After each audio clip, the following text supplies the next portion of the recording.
Welcome back, everyone, to the Gentleman's Wrestling Podcast. I am your host, as always, Jesse Collings. And joining me today, returning to the show, many of you, I'm sure, are familiar with him. He is the founder of VoicesOfWrestling.com. He's the host of the Flagship Wrestling Podcast and the Flagship Wrestling Patreon page. And not only is he those two things, but he is also a fellow enthusiast of Filipino amateur basketball. It is Rich Kraetsch. Rich, how are you doing Hello. today? How are you? Yeah. So I'm debating if we should give context to the Filipino basketball thing. Oh, But I I think we was should just let planning. it ride and let people.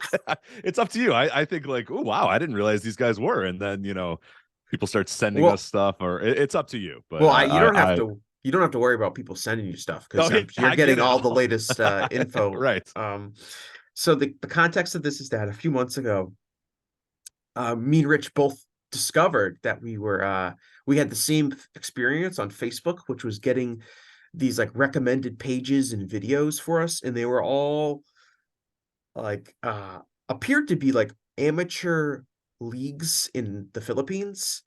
And like I tend to get mostly video of this. You seem to get like news updates and like people talking about Yes. like game results and stuff like that. Right. And this isn't like FIBA Filipino basketball. This isn't like the main Filipino basketball league, which is actually like a pretty relevant, international basketball league. No, Yeah. it's like you won't believe what happened to like random team that I can't pronounce is like starting point guard, random guy. And I'm like, all right, I don't know who any of these people are. And then one time I did click on the article, and that's my problem. I clicked on the article once. And yeah, I discovered it was like you said, like semi-pro. I mean, no one's in the audience. It appears to be at like a rec center gym. And I'm like, why am I getting this? And then it decided, and I was getting all these way before I even clicked that one article. But then I clicked that article and it was like, yep, we got him. We were right. Like the algorithm gods were like, yes, we nailed it. We knew this guy loved amateur / semi-pro Filipino basketball news updates. And now like half my feed is just like unbelievable performance by I'm like, I don't care. I don't care. It's yeah, it's not like the league Andre Blatch played in. Or Right, like right, right. I think it's like the PBA, the Philippine Basketball Association. It's not Yeah, that. PBA or PBL, I forget which one it is, but that's like Yeah. a relevant international league. And if they gave me that, I'd be like, all right, that's fine. Because it, like that article could be, if it would make sense of like, here, this ex NBA player is killing it in Philippines, and I'm like, Yeah. oh, that's actually fun. That Tyreek Evans is still dropping 45 a game. That's cool. So Yeah, I get the videos and links of like Dwight Howard in Taiwan, right? yeah, and those I Um, want, and those I want, and I enjoy. yeah, because I want to see like, um, yeah, it's very strange, and it was very funny because you just mentioned it on like I think it was in the Slack, like I forget, and then like I came in, I was like, me too, like so whatever. Yeah, it's so weird. We must have similar Facebook. I mean, it's probably just liking some basketball pages on Facebook because Yeah, Facebook but gives why me a ton. those? Facebook gives me a ton of crap anyway. Like I feel like most of my recommended stuff on Facebook, which is a majority of my feed because that's the way Facebook works now for some reason. I it seems like most of them are not like American based pages. They're like they might be like sport pages like covering the NBA or something, but they're not like they're clearly like not for Americans. Sometimes they're in broken English. Usually they're like factually incorrect. I saw one the other day that was like Celtics rookie Drew Holiday in his new house. And I was like, well, Drew Holiday is not a rookie. He's been in the league for like 13 years. But like I could see like like for whatever reason, whether it's a poor translation or whatever, but like a non-US page would be able to get away with that because I looked at all the comments and everyone's like, wow, so amazing. I love you, Drew. Thank you for coming to Boston. They're all like a bunch of cage match Yeah, yeah. reviews. Like they're not like uh like a Well, like just to kind of do it here to give you a perfect. So I go onto my feed, and so you get a lot of like overseas stuff like that. I get like weirdly not relevant at all. Like they a lot of them are America, but it's like you won't believe what's happening in Huntsville. It's like the Huntsville Chamber of Commerce like suggested for you. And I'm like, I don't live anywhere near Huntsville, Alabama. Why I are they get like that. new Christmas light display up in Huntsville? And I'm like, great for them. Like, why are you sending me this? I just popped onto Facebook just to see the first thing that popped up for me that I could make fun of. And here it is. Suggested for you to join the Bosco Institute, which is a Bosco prep, the Bosco prep basketball team. I forget. I think they're in New Jersey. or something like that. This is a Facebook group of their alumni, and it's saying, we suggest you join this. I'm not an alumni. I don't live anywhere near there. And the post is, great to have Bosco alumni Chaz Harvey at practice yesterday. The 6'2 sophomore point guard is having a good season at D2 powerhouse Pace University in New York. Chaz gave some real insight on the struggles and challenges of playing college basketball. Thanks. Great. Why am I getting that? How did that match up with high school? It's a bunch of high schoolers and a college sophomore playing basketball in New Jersey for the school that they. Why did you send me this? It's insane. It's so weird, but that's like there you go. That's the new. It's literally just like you like some basketball pages. Like it's got like right. And they're like, oh, he'll giant... like prep basketball from New York, Yeah. And he should join this alumni group of, because like imagine if I actually hit join on that group. Like these people are like, why is this guy here? I'm like, hey, how's it going, guys? And they're like, why did you join? And I don't know. Yeah, it's told me to. It's the very machine told me to join. I'm like, all right. I've been getting a lot of netball highlights. Do you get those at all? Oh, I got a couple of those. Yeah, I got a couple of those. Looks like a horrible game to watch, but yeah. So for people who don't know, netball is a basketball-like game that I believe is very popular in like Australia. And yes, they're always Australian. Every video I get. Yeah, and it's only played by like women. It's kind of like which I find strange because like they play like a lot of basketball like in Australia. Like yeah, right. Like there's plenty of like Australian WNBA players and stuff like that. Yeah, the Australian women's team does well in the Olympics, if I remember correctly, almost every year. So yeah, I don't understand why they decide to play this game, but so they also have like I assume a very prominent netball team. Which seems to be very similar to basketball, but I get those highlights a lot too. And again, there's real no corollary between why I'm getting those and anything I like on Facebook. But for whatever reason, if you want some updates on the professional women's netball league in Australia, I'm sure I could find some on my Facebook feed. Which is quite a wild, because every time I get taken aback by it, because it's like you're watching the balls zipping around, they're passing it all over the place. You're like, oh, this is kind of fun. And then the person gets near the basket, and then everybody stops, and then the person near the basket just like slowly puts it into the net. You're like, oh, that's not that exciting. So yeah, it's like it's so weird because the ball's like zipping around. It's kind of like a handball type of thing where you're like, whoa, okay, cool, this looks pretty fun. Like, because I think it's supposed to be, you're not supposed to dribble, you're just supposed to kind of throw it or whatever. So it gets to the net, but then when it gets to the net, you're not allowed to like block the person that's trying to put it in the net, which takes a lot of the intrigue out, because like you can't like defend them really. You're like, my hands are near you, and they're like, I'm just gonna like put it in this net, and they're like, oh, okay, well, move on then. I guess it's so weird. It's I don't think it's taken off in America anytime soon. No, no, it's a pretty terrible looking game, to be honest. Yeah. It's the kind of game they would do like you would like invent for women, being like, women can't play like a man's sport, so we're gonna have like this version that's like a worse version of this man's right sport. Some asshole gym coach in the 70s is like, all right, ladies, since I know y'all can't play basketball like the men, here's this game where you don't have to touch each other and there's no physical contact since you're weak and all that stuff. It's like, all right, yeah, we don't want cool physical sport will ruin your like diaphragm, so you wouldn't be able to have children. Right, so play this dumb game instead. I was actually looking this up, and apparently like the origins of netball come from like somebody like misreading like James Naismith's instructions for basketball. Like that seems exactly right, because it does seem like a game that just missed like one step, because you're like, all right, this is kind of looks like basketball, and then they get to the net, it's like, oh, because it was invented like only a few years like after basketball.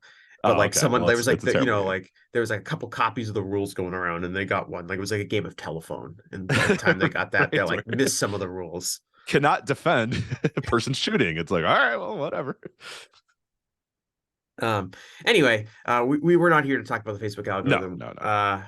We're here to talk about something else, but we're gonna talk about a different topic to start the show. Because I found this out that, Rich, you have seen the Iron Claw, the Von Erich biopic that came out for most people this week. And I have also seen the Iron Claw. So I figured I would provide my thoughts for it at the start of the show. And I know, Rich, has your post published yet? It is not, but that's okay. That's fine. Yeah. So Rich has but I have a review up at flagshipatreon.com pretty soon, a written post review of it pretty soon. But yeah, it is not, as of this recording, it is not, but it probably, by the time most of you guys listen to this, it probably will be up. What did you think about it in general? So I thought it was good, but not great, and it had some of the issues that I kind of assumed it was going to have with me as a watcher of some of the historical timeline is going to be a little off. Some of the things that they say is going to be a little off or whatever, and that's fine. I kind of understood that was going to be the case, and I went with my wife, and I assumed I didn't try to clue her in, and I didn't try to say like, oh yeah, that's not right, or like when the movie was on, I wasn't like that's bullshit. No, Carrie got the first title shot instead of I didn't do any of that sort of stuff, but I just kind of let her enjoy it, and then at the end, if she wanted to ask me questions, like, hey, was that timeline right? I would kind of bring it up. So that I try to not let that stuff bother me because that stuff does kind of bother me with a lot of things, like Winning Time, the HBO documentary about the Lakers docuseries. Not and then maybe just dramatized series, not even really a documentary. I had similar issues with that because I was like, I would watch it and I couldn't enjoy it because I'm like, oh, that's not exactly what happened or whatever. And it's like, it's set up, dude. Just let it happen. Just enjoy the show for what it is. So with this, I kind of decided to do that. I was just going to sit down, just going to enjoy it and not really worry about the historical significance. And when it was done, I thought it was good, but not great.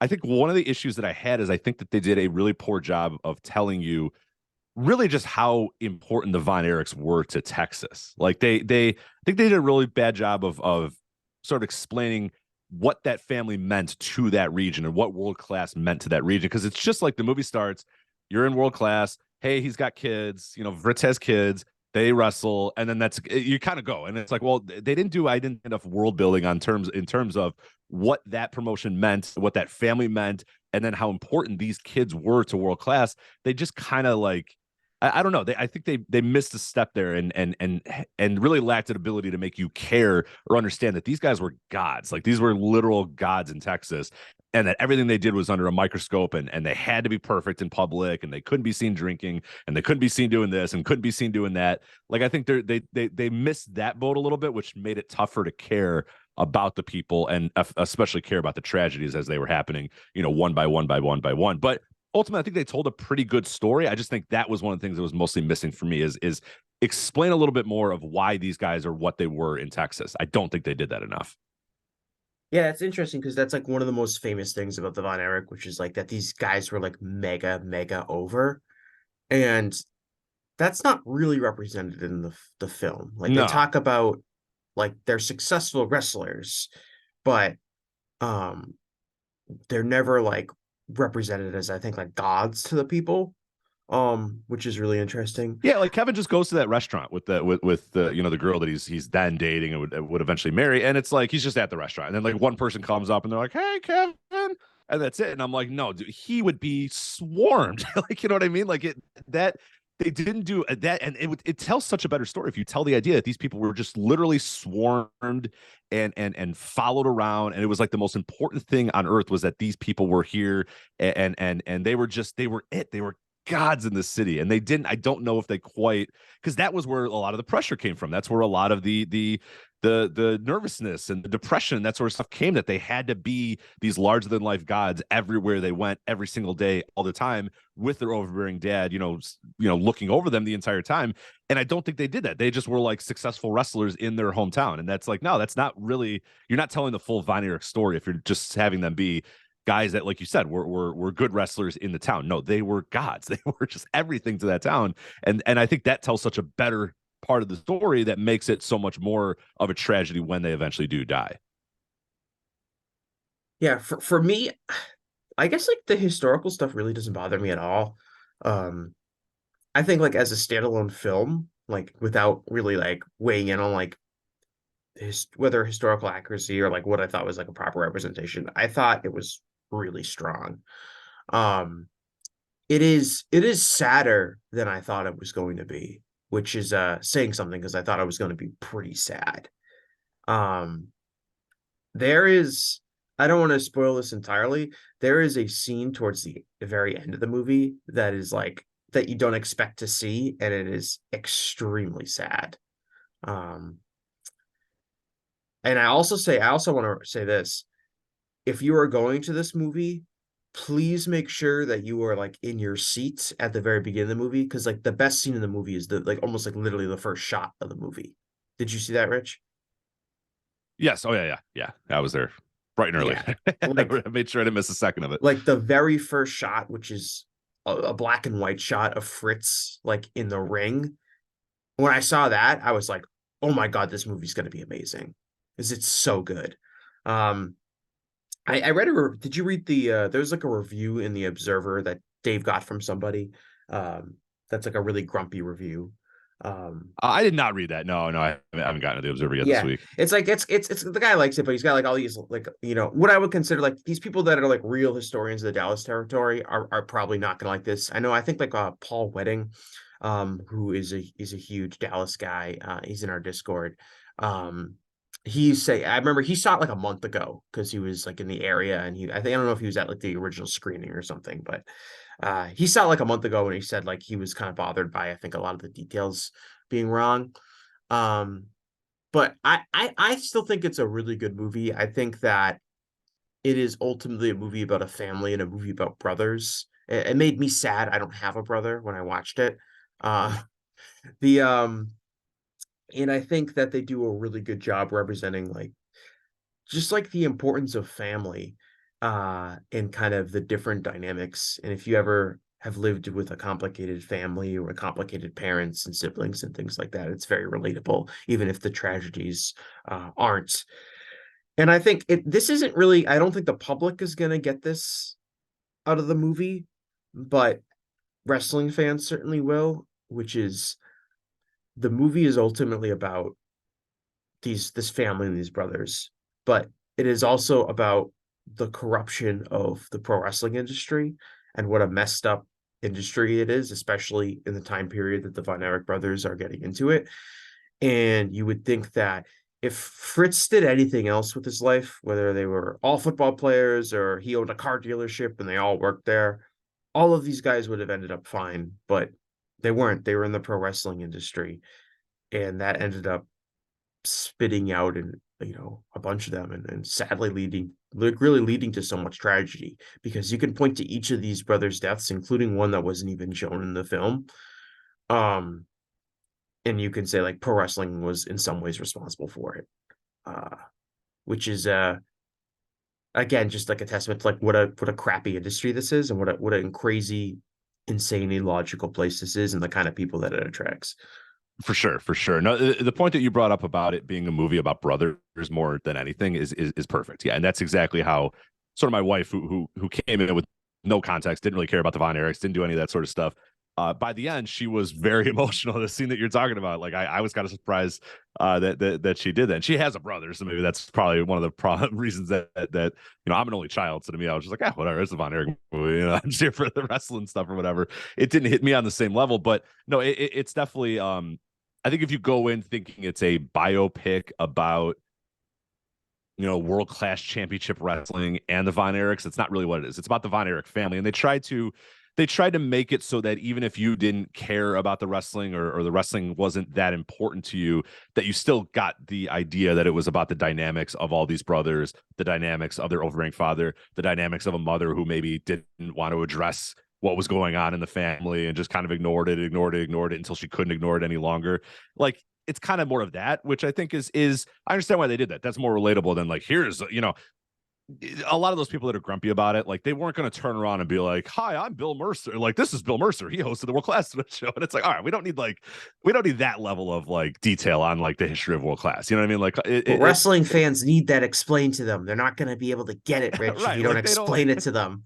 Right. Like, it's like either you like, yeah, you either get it or you don't. But if you don't, it's fine. Like, it's okay. Like, somebody watching, if your mother goes and watches this movie, she's not going to need like the detailed background of world-class championship wrestling. Like, fire up your Peacock and watch the not that good, sort of good Triumph and Tragedy of the World Class if you want to watch that sort of stuff. But yeah, no, I think ultimately good, but not great. I think they missed some things in it. Like, one of the things that really bothered me, and I put this in my review as well. What is one of the things that, I guess I'll give you this hypothetical, and then I'm just going to answer for you right away, just so we don't waste too much time on it. But like, one of the first things I think of when I think of world class championship wrestling, I think one of the first things a lot of people think of world class are the Von Erichs walking through a sea of people. Like, a sea of people and not being able to get to the fucking ring because there's so many people grabbing them and touching them and kissing them and all this sort of stuff. And they didn't do that. They had him come through this little tunnel in the quote unquote sportatorium. And like occasionally there was one scene where I think Kevin was walking through and a few people like grabbed his jacket or whatever. I thought we were going to get the thing where they come out and people rush to them and these fuckers can't get to the ring because it takes them so long to get through just the throng of people throwing themselves at them. I was like, you got to put that in this movie. How do you have a Von Erich movie and they're not running through a crowd of people to get to the ring? You know what I mean? Like that bothered me more than it should have probably. You needed a scene where Kerry Von Erich was like swimming through an army of young women to get to the ring. Right, exactly. Because that tells the story of why it was such a tragedy and such a big deal when these people all, one by one passed away and died and couldn't, deal with the pressures or couldn't deal with the stress or whatever of living this existence as being Von Erich. That's one of the things you got to show is that, the throngs of people throwing themselves at it and Kerry not being able to get to the goddamn ring because so many, 8 to 14-year-old women are just running up to him, hugging him and kissing him like that. You got to show that, right? You got to show that if you're doing a Von Erich movie. And I was kind of bothered they didn't do that. So that would be my one criticism. They didn't do enough to tell you how big of a deal these people were in Texas. Yeah, I think that the way they did like the wrestling scenes was really good. Yeah. That was shot great. What did you think of their Harley race and their Ric Flair, respectively? The Harley race was fine. So it was funny because Harley race showed up and my wife turns to me and she goes, "That guy just looks like he's fat." And I went, "Well, yeah." I thought was Harley that fat by like the early 80s, which is when I think they kind of grabbed like the king of Harley race of like the WWF era Harley race more so than that. He wasn't like an inch. He was a portly fellow at that time, maybe not quite as big as they showed him, but like it's just kind of funny how like my wife, aka Vince McMahon, is just like, well, he's fat. He can't be a tough guy. He can't be a pro wrestler. Like, her idea of a platonic pro wrestler is like a guy with abs and muscles and that sort of stuff. So when you have this like fat guy, she's like, that guy's just fat. And I was like, well, yeah, that's what they looked like for a very long amount of time. And he's like also like presented as like the greatest wrestler in the entire world. Right. So she's like, she's like, that guy looked weird. He didn't look like a wrestler at all. And I'm like, well, it's actually kind of exactly how Harley race looked. The Ric Flair was absolutely atrocious. And that's the thing that every single person has brought up.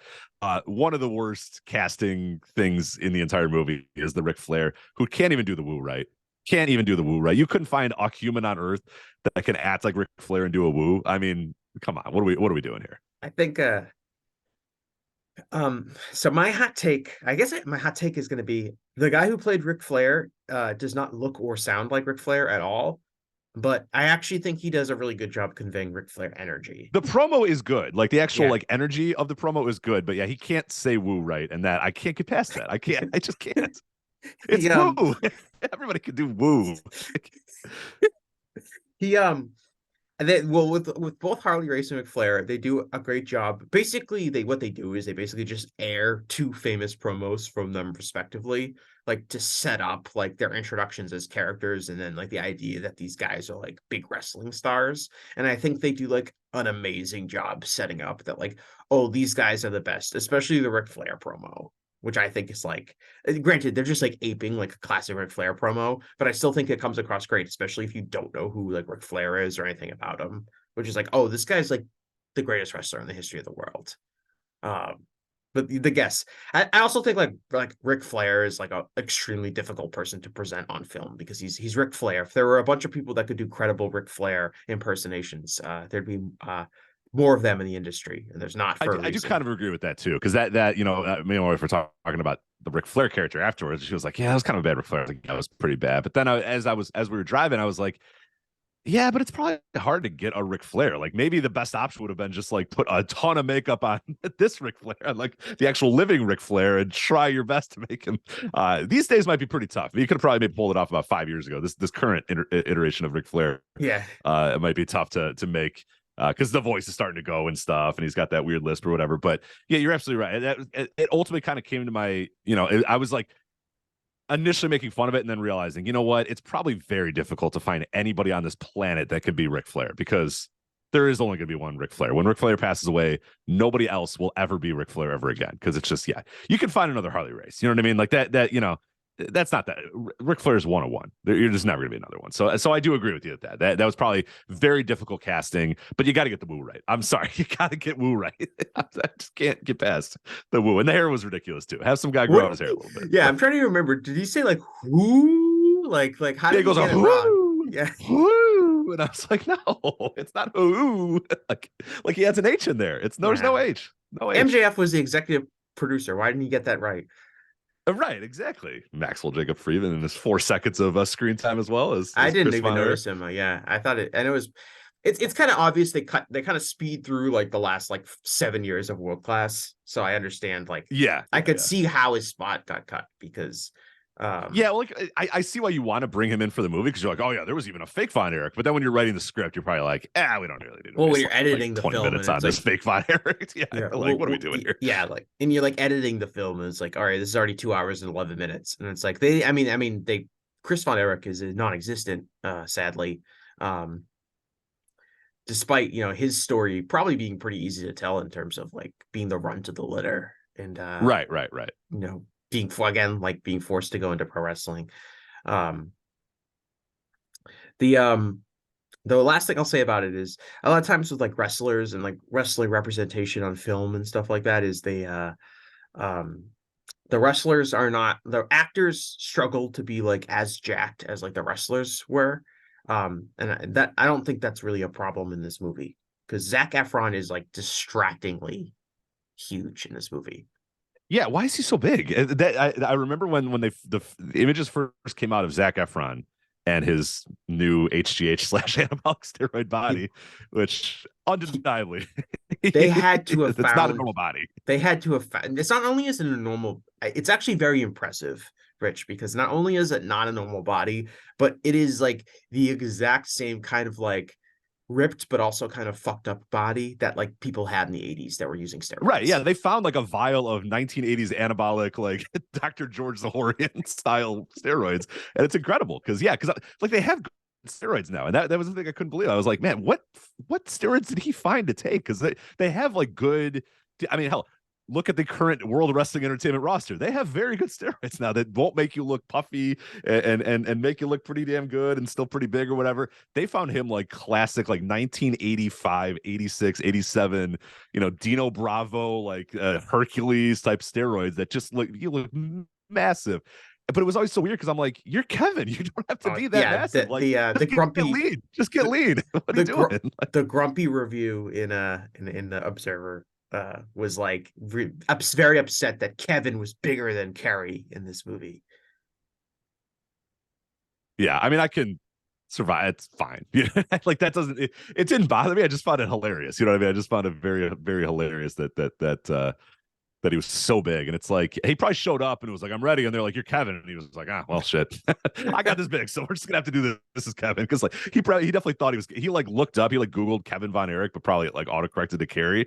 And he's like, well, that's what I gotta look like. So he thought he had to look like that, and then came back and they're like, no, you're Kevin, man. And he's like, oh, well, shit, too bad. I'll be giant anyway. So yeah, he's as like, especially because I've seen High School Musical and stuff before. So I know what he like normally looked like when he was like in his early 20s. He looks, he's like, it's almost distracting how big he is. He's also like never wears a shirt in this movie. No, and why would you? I mean, honestly, with all that work, I wouldn't either. Yeah, so he appeared on screen for the first time, and there was a bunch of like teenage girls watching this movie at the theater with me, and I'm sure they were like, "Ooh, Zac Efron," and they went like, "Ah!" They were repulsed by him.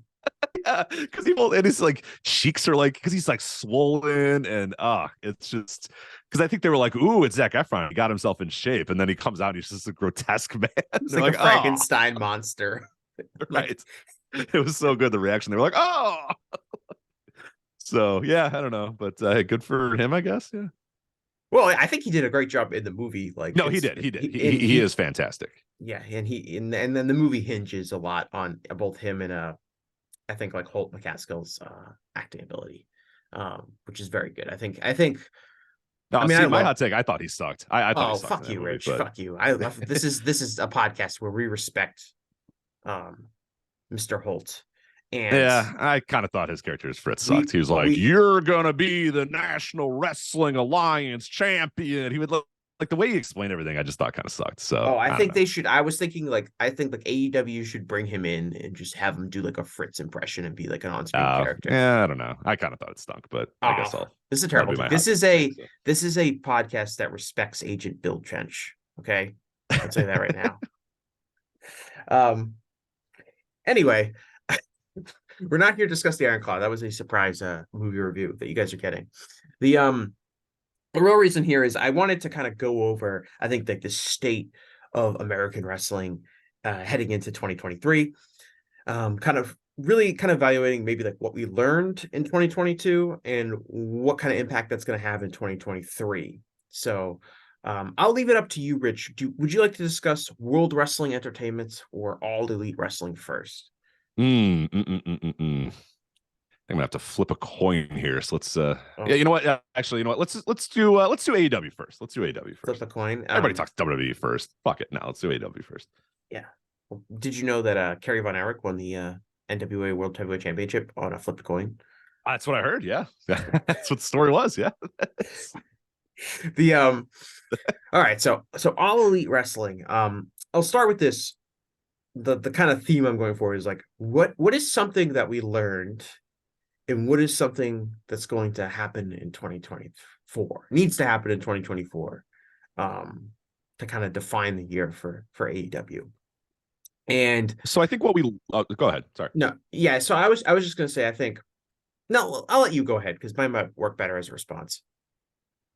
So what I was gonna say, I think something that we learned this year is that the best way to put it is that the honeymoon is over in terms of just the idea that, hey, this startup company is here and they're challenging and they're doing this. They're, like that honeymoon that was there for a while, both with the roster and with fans. It felt like for a while it was just like everyone's just kind of happy that this thing exists, that there's actually a competitor in the marketplace, that there's another place to work, there's another place to get money, there's another place to get a contract, there's another place to use as a leverage or whatever. That was all there for a while. And it probably lasted longer than it should have. And I do think that the pandemic in 2020 was probably a way that sort of extended that a little bit, because I remember I would do Q&As and people would say like, who's the first guy that's going to leave AEW and bash them or whatever? Who's the first guy that's going to be upset with AEW? And like, I always went with like Joey Janela or like Brian Cage or one of those sort of guys or whatever. But like people would ask those questions all throughout, because it seemed like it was just the perfect little family and everybody was there and everybody was all in and everybody was all, on board and everybody was cool with it. And like from a fan standpoint, it kind of felt that same way too, even though you had obviously your people criticizing them and doing that sort of stuff.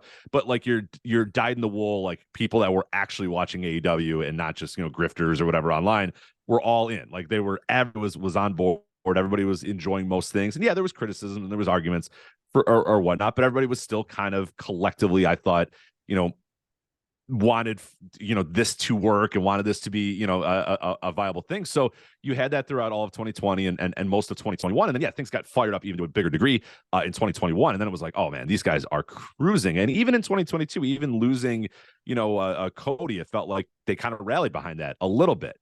And obviously at the end of 2022 you get the brawl out, you get that sort of stuff, which is one of the first big like, okay, what now this thing's starting to kind of, and I thought 2023 really signified not necessarily a bad thing, but that it's not going to be easy for them. It felt like things were kind of easy for AEW for a while there in terms of people that wanted to come there and work and people that wanted to do this and the fans and that sort of stuff. This is the first time where it was a challenge for them. It was like, okay, we got to present something that people want to go see. People are not just going to buy tickets to our shows now because we're in town. For a while they did. For a while it was like, oh shit, AEW's coming to town. We got to buy tickets. We got to go to the show. We got to be there.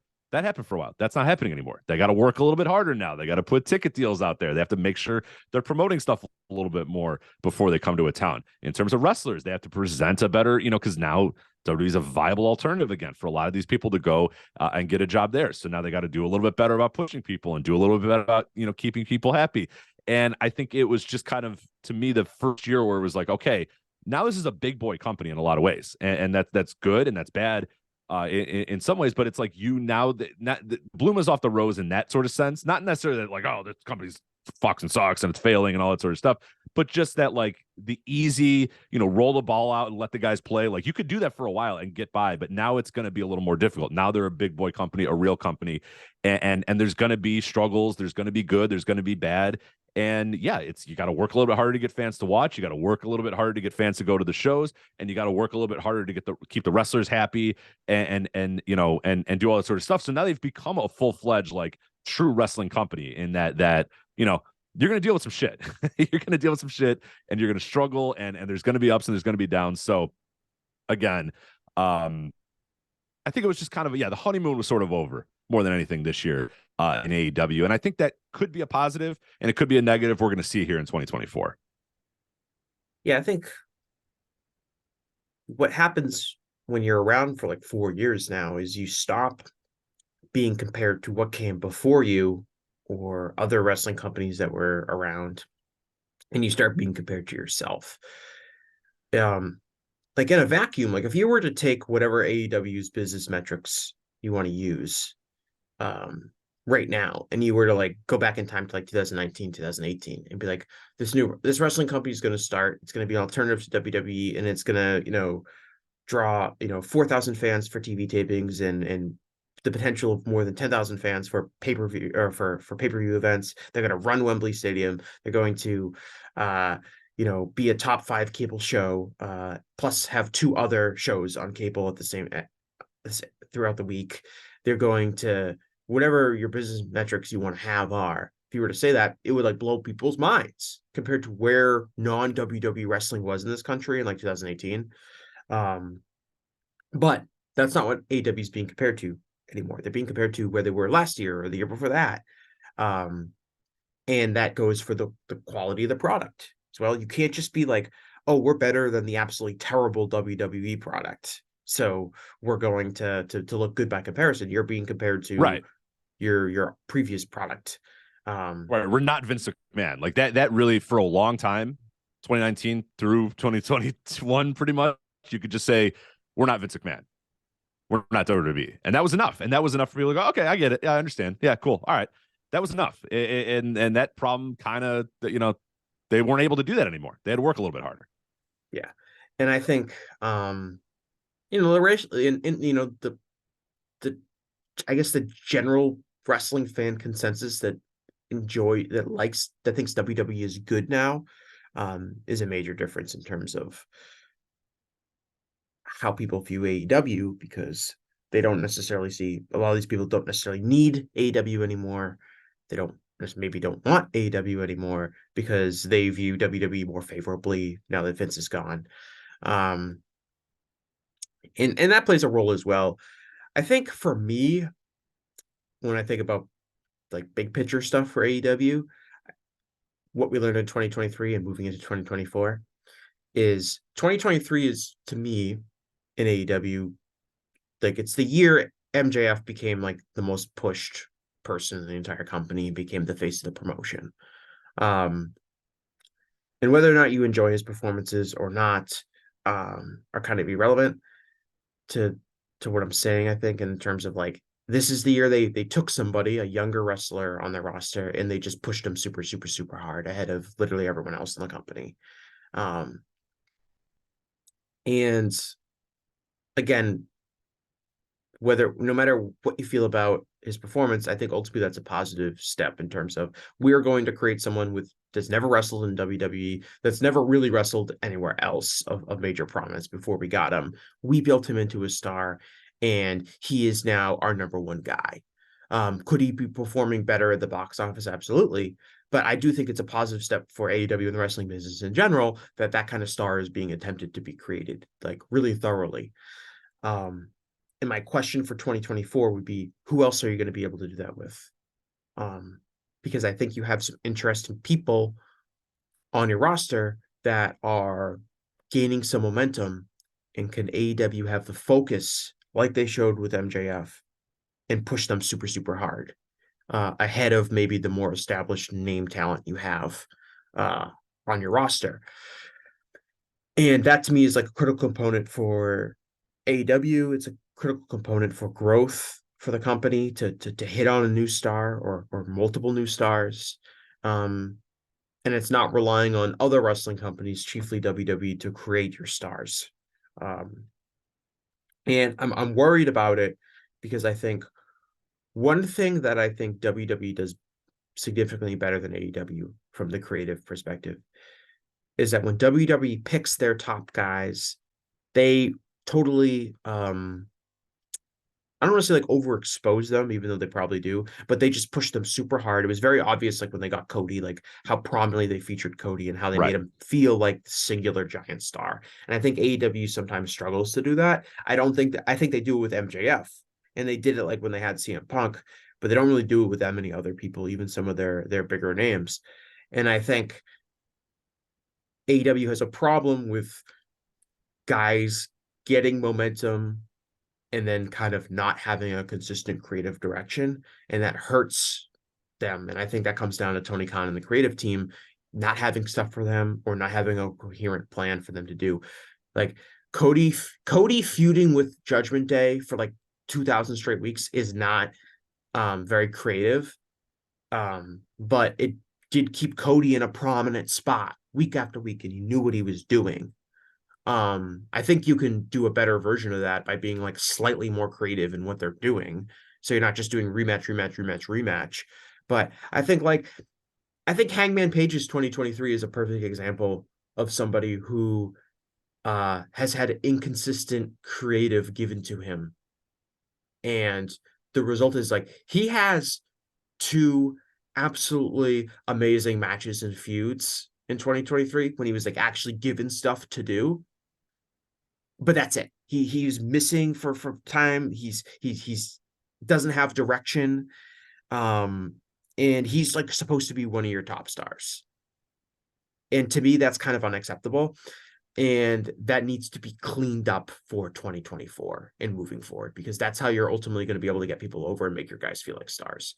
And I think there's wrestlers right now like Swerve who have some serious momentum and could maybe Absolutely bring something different to the table if they were to be put in the main event, but they need consistent booking in 2024 and to be able to hit that. And I want the company to be able to do that. But I have serious questions about that going forward.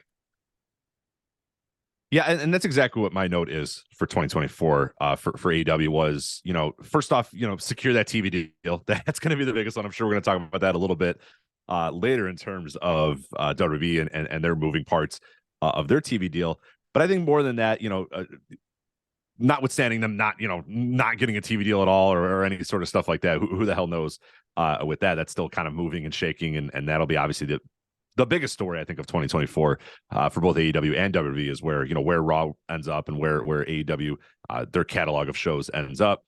But the biggest thing for me was, now is the time to start pushing new stars and pushing your stars, as I put, and I bolded your, because there was a long time where, obviously you had Kenny and the Bucks and Cody and those sort of guys, and that was like, quote unquote, your guys. I mean, the Bucks and Omega were clearly their guys, and Cody, whatever you want to say about Cody, but he became a star, on the Indies. He became a star in AEW. He became a star away from WWE. Yes, he was there and he was a part of WWE, and people could kind of make that connection, but he became what he became in, elsewhere, not in WWE. But then little by little, and I it's totally defensible why you would make all these moves. Of course, as you're growing, and as these people become available, you're going to bring in a Bryan Danielson. Of course, you're going to bring in a Bryan Danielson. CM Punk, you're going to be able to bring CM Punk back for after 7 years of him not being away, not being in wrestling. Of course, you're going to bring CM Punk in. So, you bring in those two guys that were undoubtedly stars in WWE. They were WWE, like you said, they were stars from another company that you brought in to try to take yourselves to the next level. And completely defensible at the time, completely okay at the time. What we saw in 2023 was that move might not, I guess you can add Christian to that mix as well if you really want to. But what we saw in 2023 is that well is probably dry, where you're bringing in Saraya Paige. She's not she's not a star anymore, and that's fine. And she probably wasn't as big of a star as maybe you thought she was in her WWE time, but you got to kick the tires on it. You wanted to do it and try it. Okay, fine. You did that. Adam Copeland, same thing. He's probably not as big of a star as WWE presents him as, and that's kind of being reflected as well. Like I've been fine with most of what he's done, but in terms of an actual business mover, no, he's not moving any sort of business at any tangible degree. being paid like a man that's, I'm sure, I don't know his contract, but I'm positive he's being paid like a man who should be moving tons of business and that sort of stuff. So you tried it and those are not working. 2024 now, you have enough guys in your stable, enough guys on your roster that are ready to make that leap, to make that next jump, that now it's time to kind of push those guys and create your own new stars. And like you said, MJF in 2023 was one of those, for better or for worse, whether you like what he's doing or not. That's a guy that's an organic, homegrown AEW guy. Swerve, yeah, he's been in WWE. Yeah, he was on the Indies and stuff. That once he becomes a star, which he's already kind of, he's right on the cusp of that. That's going to be one of your guys, and that's cool. Hangman Page, another one. Yeah, you told his story a couple of years ago where he got to the mountaintop. I think you've only scratched the surface of what you can do with Hangman Page. There is so much more that you can do with him, and he's still super, super over and such a huge deal in that company, even with bad creative and even with really lackadaisical creative, like you said, where it's just like, we got nothing for him, so we'll just take him away for 2 months. And it's like, what? No, you should always have something for Hangman Page. What are we doing here? Yeah, it's not as much like bad creative as it is like you honestly don't know what is going. You have no confidence, like what is that there's something that's going to be next for these guys. Like, I don't know what Hangman Page is going to be doing next month. Like, he might just like have one match next month and nothing else. Like, it'll come out and it'll be a massive pop, and then the match is good, and then he'll go away, and you're like, oh, what the fuck? Yeah, and that's a problem. Yeah, and that's a problem. Like, we see guys disappear from TV. We just see guys kind of float around without direction, and that's a problem when you're trying to establish guys as top guys. And that's something that WWE does very well in terms of just making sure these are our top stars and they're going to be on the show, unless it's a case like Roman where you kind of know he's not going to be on the show. But for the most part, like, again, like the way they use Cody, I think is kind of eye-opening in terms of like, we're going to hammer everyone over the head with this guy being a big star. We're going to have a clock counting down to when his matches are. We're going to make sure that he's working our house shows. He's going to be in the main event. Like, he's always going to have stuff. And AEW does do that with some people, but it's like 3 people on the roster. It's not right. Like some of the people that really need that consistent focus, which are like your stars on the rise. Those are the guys that are going to need that kind of attention. And that hasn't always been there. And if you're going to make new stars, you need to have it. And the fans need to have it. The fans need to have an idea of what they're going to be seeing. You don't have to like announce your every match for the next month, but I think if you deliver a consistency in terms of people appearing, and I don't think it has to be on Dynamite it can be sometimes it can be on Dynamite, sometimes it can be on Collision, even if it's on Rampage, that's fine. But just give these guys something to do. And right. I think Hangman's a perfect example because he's someone that's really over. He's someone whose performance is outstanding. But for whatever reason, he's not in that same echelon that like Chris Jericho and Jon Moxley are in, which are like, they're always doing something. And I think that's wrong, because Hangman's a guy that he's your star that you've already dedicated a ton of time and resources to, and he's over and good. Absolutely. Yeah. And 2024, more than anything too, I think we're finally entering a post-Bucks, post-Omega AEW. Like Omega is obviously continuing to have, now he's got diverticulitis and he's going to be out for quite a while. And, he's a guy that is great to have on the roster, but I think now is maybe a good time to not focus on him as like a tippy top star. And I think the Bucks as well, where I think you're entering a point now where, I don't want to say that they're slowing down, but I just they don't have that same impact that they had anymore. Watching a Young Bucks match doesn't feel the same way it felt a couple of years ago. It's like, oh yeah, these guys, and you're going to get a good match, but it doesn't feel like it did. And they don't feel like the tippy top star of the company anymore. And that's okay. That's fine. Like you should move on. You should have new stars. You have Will Ospreay coming very soon. That guy should be a top star in 2024. Swerve Strickland, we talked about him earlier. Needs to be this year 2024, if nothing else, needs to be a year where that guy becomes one of your tippy top stars, whether he's a world champion or he's in the main event stuff. That guy has to be in that mix. Or Cassidy, I think they blew it with him in 2023. I don't know if they can get him to that level again of where he was, but he's a guy that, again, I would do whatever I can to get him up to that top level and get him in big important things throughout the year. So you got those guys. So I'm going through kind of the list that I have here of other dudes. I think Kyle Fletcher probably has to be a guy that's doing something those Callis guys like a Fletcher and a Takeshita, I think those guys need to be doing, big stuff this year. Cause I'm just trying to figure out, you got to get that next wave of guys, that next wave of stars. And they're there and they're ready and they're bubbling at the top, but they just need to get that next little push. Jack Perry, depending on what you think of him, like I think he, depending on what his, what we're doing here, if he's the devil or any of that sort of stuff, like he's the guy that I think is important in 2024. I think Jay White as well is an important guy in 2024. Again, unpushed on major American television. Those are the kind of guys that they need to focus on a lot here in 2024, because I think that the old guard is kind of either slowing down or they're not there anymore, and it's time to kind of get that next wave up. And it's a perfect opportunity to do it here. And that's going to be the lifeblood of really growth in that company. And it's been the lifeblood of growth in every wrestling company ever is new, young, underexposed talent, hitting big and becoming stars. And AEW has it in numbers. It's just, do they have the ability or the want or the desire or creative focus to get all those people over at the same time? And there was a time where I would say, yeah. And I don't know that I'm as confident in 2024 as I would be, say, in 2022, if you asked me the exact same question about, a number of guys and would they get over, would they be top stars at the end of the year? I'd probably say, oh yeah, for sure.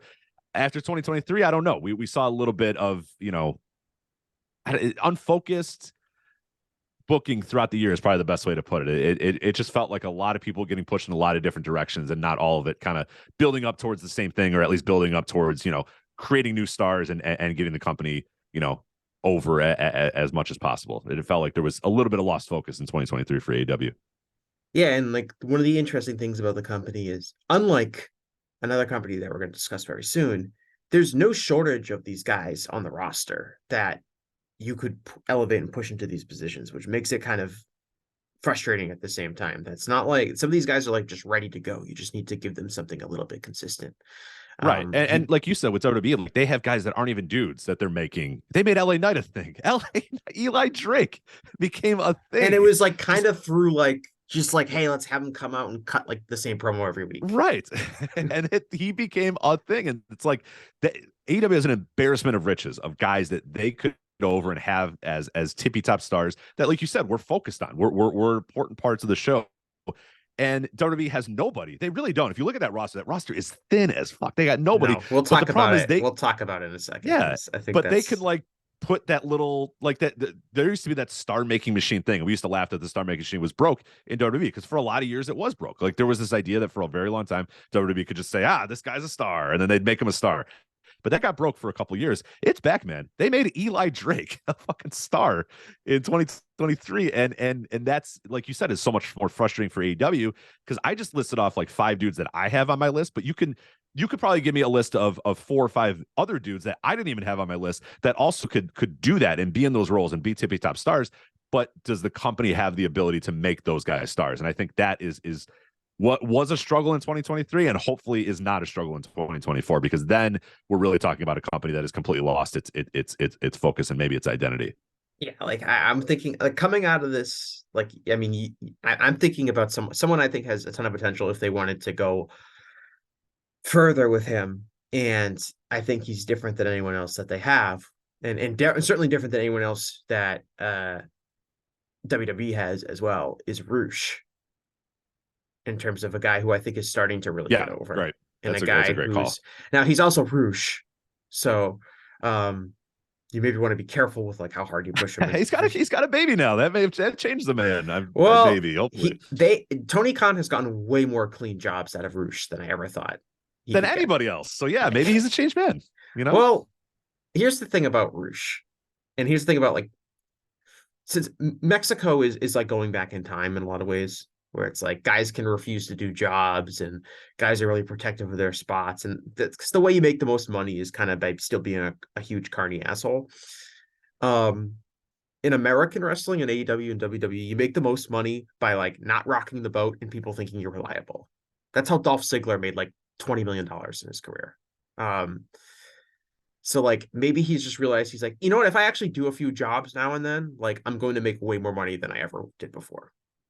So maybe that's just maybe that's what he's learned or anything like that. But I think like from a performance perspective, I was originally a Roosh believer. I knew there were some haters out there that were like, oh, I don't know about Roosh. And I'm like, no, this guy is not only is he super charismatic, but he also like just carries himself like a star, which is again something you get from the top workers in Mexico. There's just something about that environment coming from there where those guys understand how to work in front of a crowd in a way Yeah. that like American wrestlers don't. You have to see him live. If you're still a hater of Rush, and I for a while there, I was like, I don't quite get it with this guy. I'm not quite sure. I saw him live once, and it was like, oh, I get it now. You know what I mean? Like, it's just, you talk about that. We talked about the Von Erichs at the top of the show, the aura that Rush has coming into a building. And I went to a show. It was what was it? MLW, I think. I forget if it was MLW or Impact that booked Rush. I think it was MLW or whatever. And I went to the show, and the show was in a predominantly Hispanic area or whatever. And you know, seeing him come out there, and it's like, you don't really understand how big of a deal this guy was. And he came out and was a fucking mega star. I mean, people were jumping up and down, leaping up and down. They were running to go give him a high five and shake his hand and stuff. And I don't think, like, I think a lot of fans, maybe, you know, if you're kind of a quote unquote internet wrestling fan or whatever, you don't go to live shows, you just watch on, you know, on TV, or you watch on streams or whatever, and you don't quite understand what that aura is like. It's a different animal. And I'm glad you brought him up, because I think one of the things that AEW can really do here in 2024, and would really be a mission for me, is the diversity of stars that they could have, and the diversity of different people that they could have on top. You could have Swerve, Takeshita, Rush, you know, all these. You can have those guys as tippy top stars. And let's be honest, WWE still doesn't push a lot of diversity. Like, people pretend that WWE is this very diverse company. It's really not. You know what I mean? Like, the tippy top stars are usually white dudes or Roman Reigns or a Samoan guy. You know what I mean? Like, it's pretty much all it really is. You can lie to yourself and bring up this guy and that guy, whatever. It's really not. Whereas AEW has a real opportunity to really, like you said, make a Mexican guy in Rouge their top star, and it be fine. And maybe it's wild, but like, those fans can become big fans of your promotion. You have a real chance to make Takeshita a tippy top star, a big time star in your company. You have a really big opportunity to make, you know, like, those kind of guys they have so many really, really good, in terms of when Bandito's ready to come back, in terms of like Kingo, if you actually can make him a regular guy, in terms of Commander, in terms of Rush, in terms of those guys. Like, they have those kind of guys. I mean, there's a lot that they can do in terms of making their top stars the most diverse top American wrestling stars that we've ever seen. You know, and hell, it can go even one level if we you know, as we're talking about the state of 2024, and maybe if we get to New Japan, if the rumblings about Okada happens, like, you might be able to get Okada and push him as the tippy top star as well. So that's something that you can do, that whatever you want to say about WWE, they haven't done it, and I don't think they're going to do it anytime soon. That could be a real advantage for AEW as well, is that look at the diversity of our top stars compared to what those guys have there. Maybe you don't say it, you don't have to say it necessarily, but you can make it pretty obvious of, hey, look at how many people, how many different, you know, races and nationalities and whatever are represented in our main event compared to, you know, what is happening elsewhere. You know, a hugely important aspect of that, I think, is not only are you, you know, checking a race box or whatever, but authentic representation, people being presented with their own ideas, which I think is like, when we talk about Swerve, and I say things like Swerve would bring something different to their main event picture. Like, part of that is that, yeah, he's black, and they've never really had a proper black singles wrestler as a main event wrestler, but he also just has the whole hip hop vibe, and he feels like a different type of personality and wrestler, from all the way down from, you know, from his aesthetic, from his music, from his outfits, to the way he carries himself. He feels like this authentic figure, in a way like And AEW lets those people be yes, that way which as is how well. you get that, which is how you get that, right. because you're not going to get that from having an older white guy being like, hey, this is what's going to connect you with the young, you know, insert Exactly, race yeah. demographic audience. Right. A team of, you know, 45 to 60-year-old white guys being like, all right, here's how you get cool. You know, here's what you should do, pal. And it's like, no, hold on a minute. Like, let that guy who's actually in the, you know, in it right now, let him kind of dictate what he does. And yeah, that's something that, again, AEW has, or had, I guess, and I guess that'd be a big part of 2024 too, is let a little bit of authorship come from the wrestlers themselves, because trust me, they know their characters. It's the classic pro wrestling thing that it has happened forever. Let let these people be themselves because they know how to be themselves more than you know how to, present them. WWE will never do that. No matter what, they'll never, ever, ever do that. Even if it's not Vince in charge, there's still an army of writers. That's just the way that company is, that the people come and they say, okay, what do you want me to do? And those, the group of writers or whatever figures out what that guy does or whatever.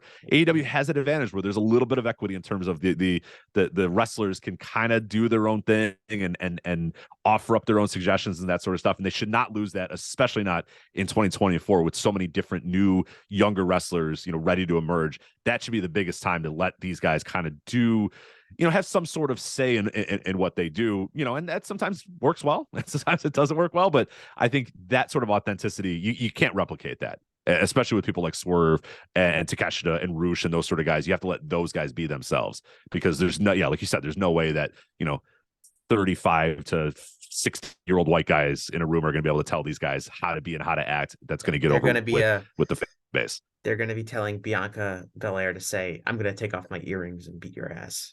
What was the phrase they kept wanting her to say? That like, was it. Wasn't it nuh-uh? And she was like, I don't want to say nuh-uh or something like that. It's like, it was the one in the lawsuit. No, you didn't, or something like that. It was like, come on. Wasn't it the earrings line? Wasn't it like, don't make me take off my earrings and whoop you or something like that? Was that not it? Maybe.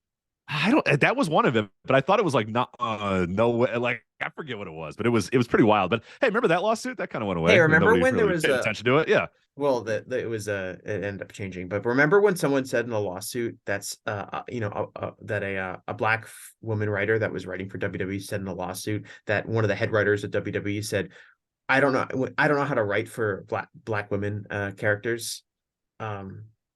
I do. I do remember that, Jesse. Yeah. Yeah. But that was probably proven wrong by like all of the amazing creative that was given to Bianca Belair in 2023, right? Like, right. They really showed us when she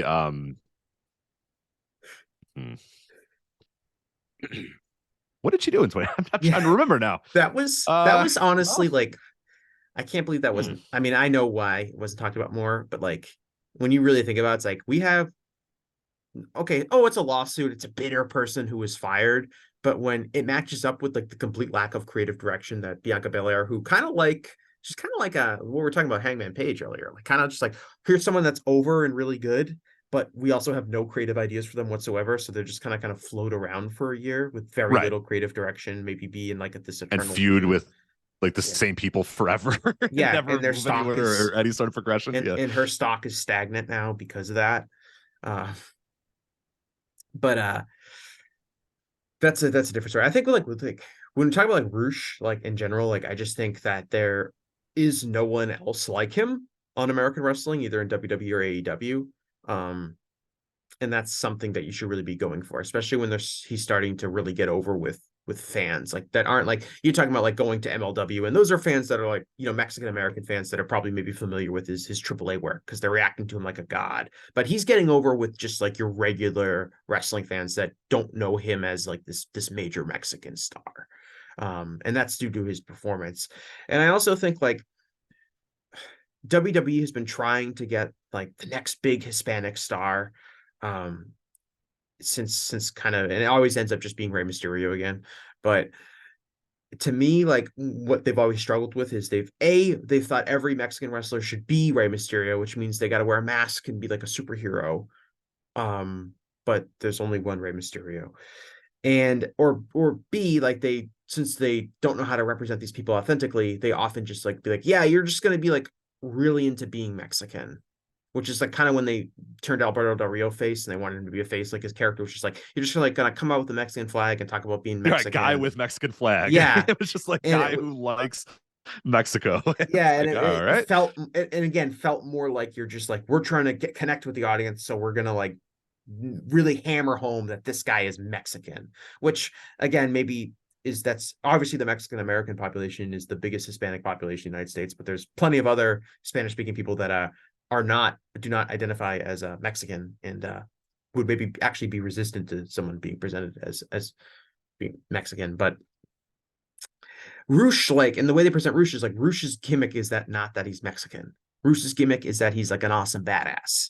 He just also happens to be Mexican. It also happens to look Latino and speak Spanish in his promos, which again, like that to me is way more likely to again, like not like I'm an expert on marketing to the Hispanic audience, of course, but that to me is way more like likely to hit on somebody, really connecting with the audience rather than just like thinking about these two ways. I think when people talk about like Eddie Guerrero, I hear a lot of people talking about like these are Hispanic people talking about him, and they'll say like, "Oh, Eddie reminded me of my uncle. He reminded me of my dad." And Eddie Guerrero's character was not necessarily like, "Oh, I'm super Mexican," and he came out with a Mexican flag. It was like he was just like kind of like a relatable personality from that culture. And you can't get that if you're having like Bruce Pritchard write for all these people. And that's a strength AEW has for everyone that's a little bit different. That's different than like a 60-year-old white guy, which is by the way, like every wrestler now.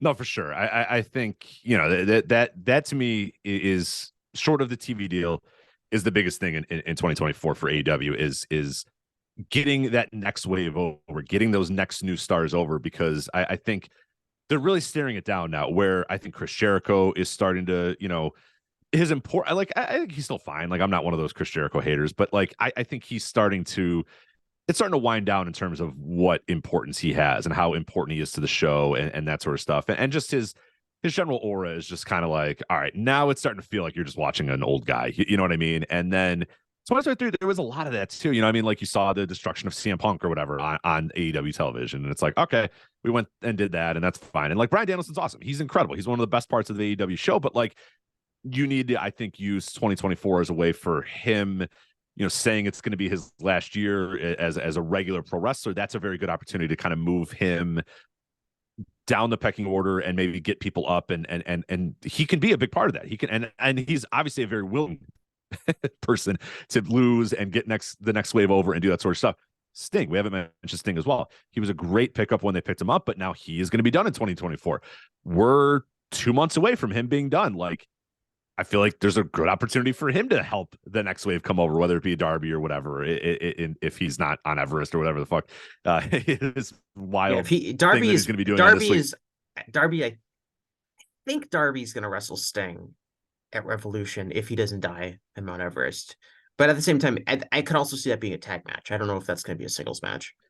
Right, exactly. But like, it just feels like the early parts of 2024 are showing us that, like, okay, it's now time to move on to that next wave, that new generation. The Kenny injury, his diverticulitis or whatever, absolutely sucks. It's absolutely gutting. But I think that's another good opportunity to say, okay, you know what? We're not, you know, that's fine. Let's try to then now use whatever we're going to have him in to make the Big Bill and Ricky Starks thing a bigger deal. Sting is leaving. Let's try to make somebody like Bryan Danielson's leaving. CM Punk's gone.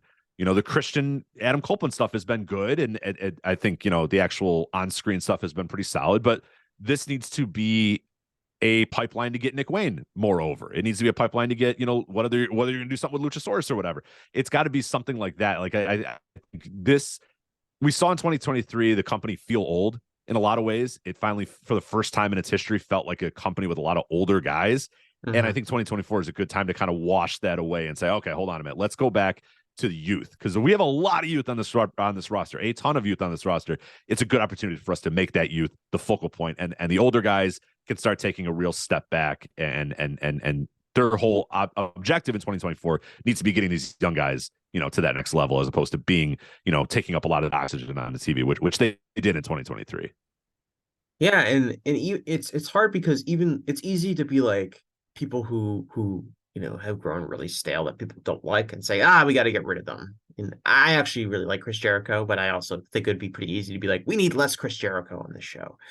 But even someone like John Moxley, like I hate to say we need less Moxley because I personally don't think we need less Moxley. But if you were to think about this in like historical terms, a guy that's been pushed as a main event act on weekly television in your company for 4 years, that's a really long time. Usually those guys get stale and get phased out before then, historically speaking.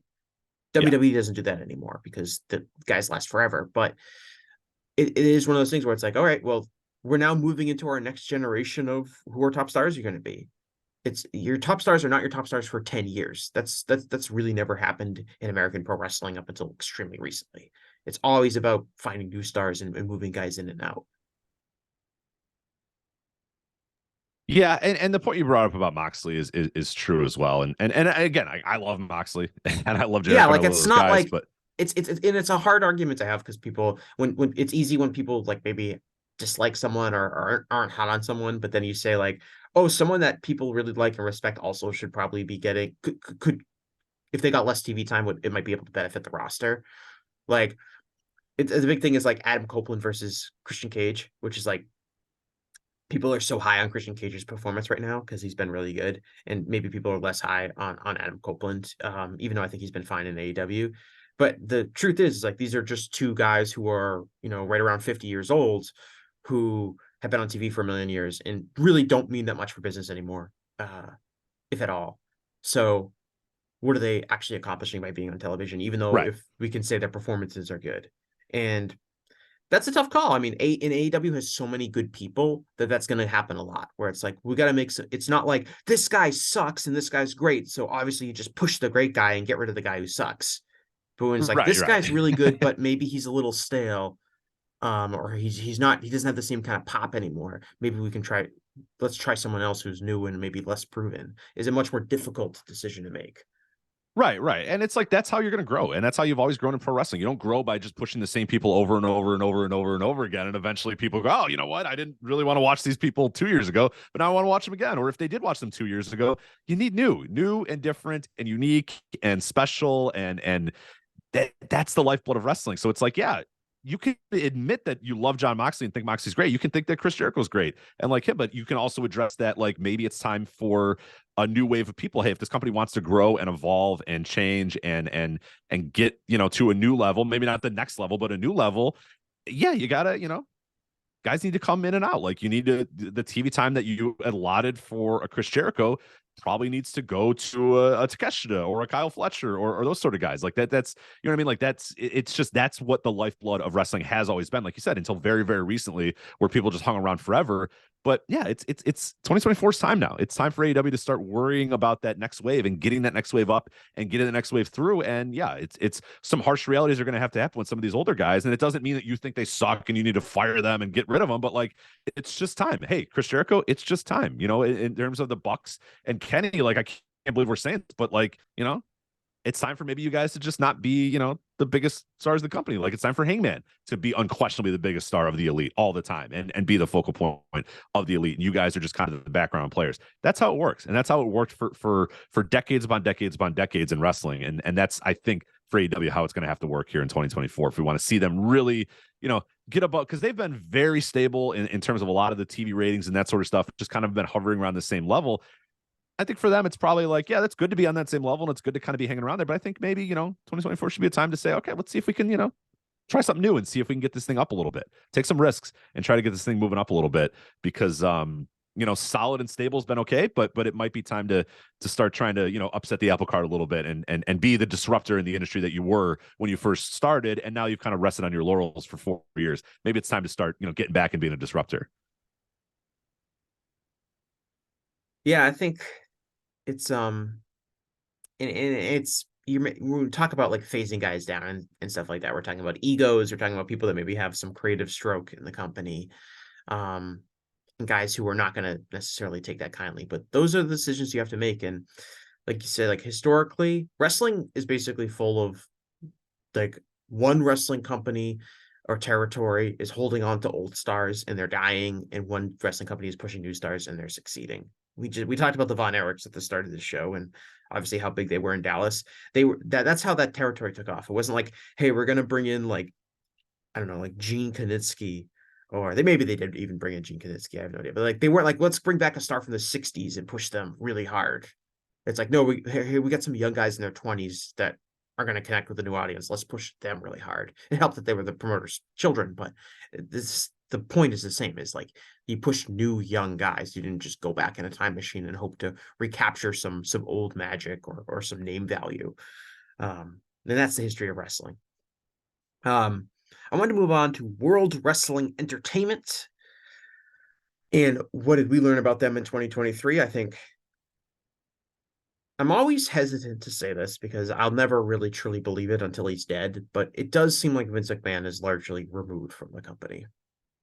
It does. Yeah, it really does. And I know both you had a similar position as me in the sense of like, even when he was quote unquote gone from the company, I was always still extremely suspicious that he was pretty involved in the creative end.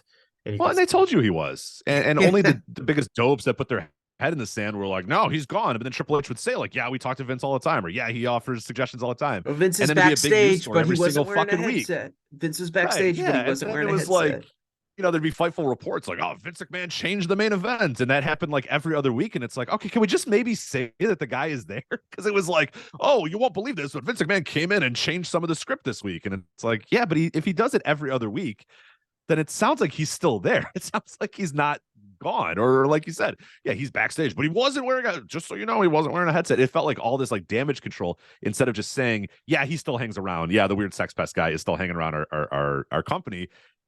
But people try to protect that. A lot of the WWE very friendly media would try to protect that oh, you're not gonna believe what happened, but Vince showed up to the show. And it's like, okay, he still runs this company, so of course he's gonna show up to the show and change some things. But it does finally feel like you said, that TKO came in and essentially told this guy, hit the fucking bricks, pal. We got you for the merger. Here's a bunch of money, but you got to go. We're doing this thing without you. And it does finally feel like we are post Vince McMahon in this company. That could always change, but it does feel like there's so many layers and so many rungs of thing and a ladder that he's got to get through to get to that point now, that it does feel like we are firmly in the post Vince McMahon era in 2023, and now in 2024, very much in the post Vince McMahon era for sure. Yeah, well, he lost his power. He doesn't have supreme control over the voting stock anymore like he used to have, which is how he muscled his way back in to the company after kind of being banished for a period of time. And without that, like, I mean, it's obvious to pretty much everyone that his creative presence wasn't good anymore, and that Paul Levesque has much more respect, I think, from a lot of different people in terms of his creative ability than Vince had at the end. But with that being said, like in 2024, like what does this company look like now that Paul Levesque seems to have a lot more control top to bottom over the company?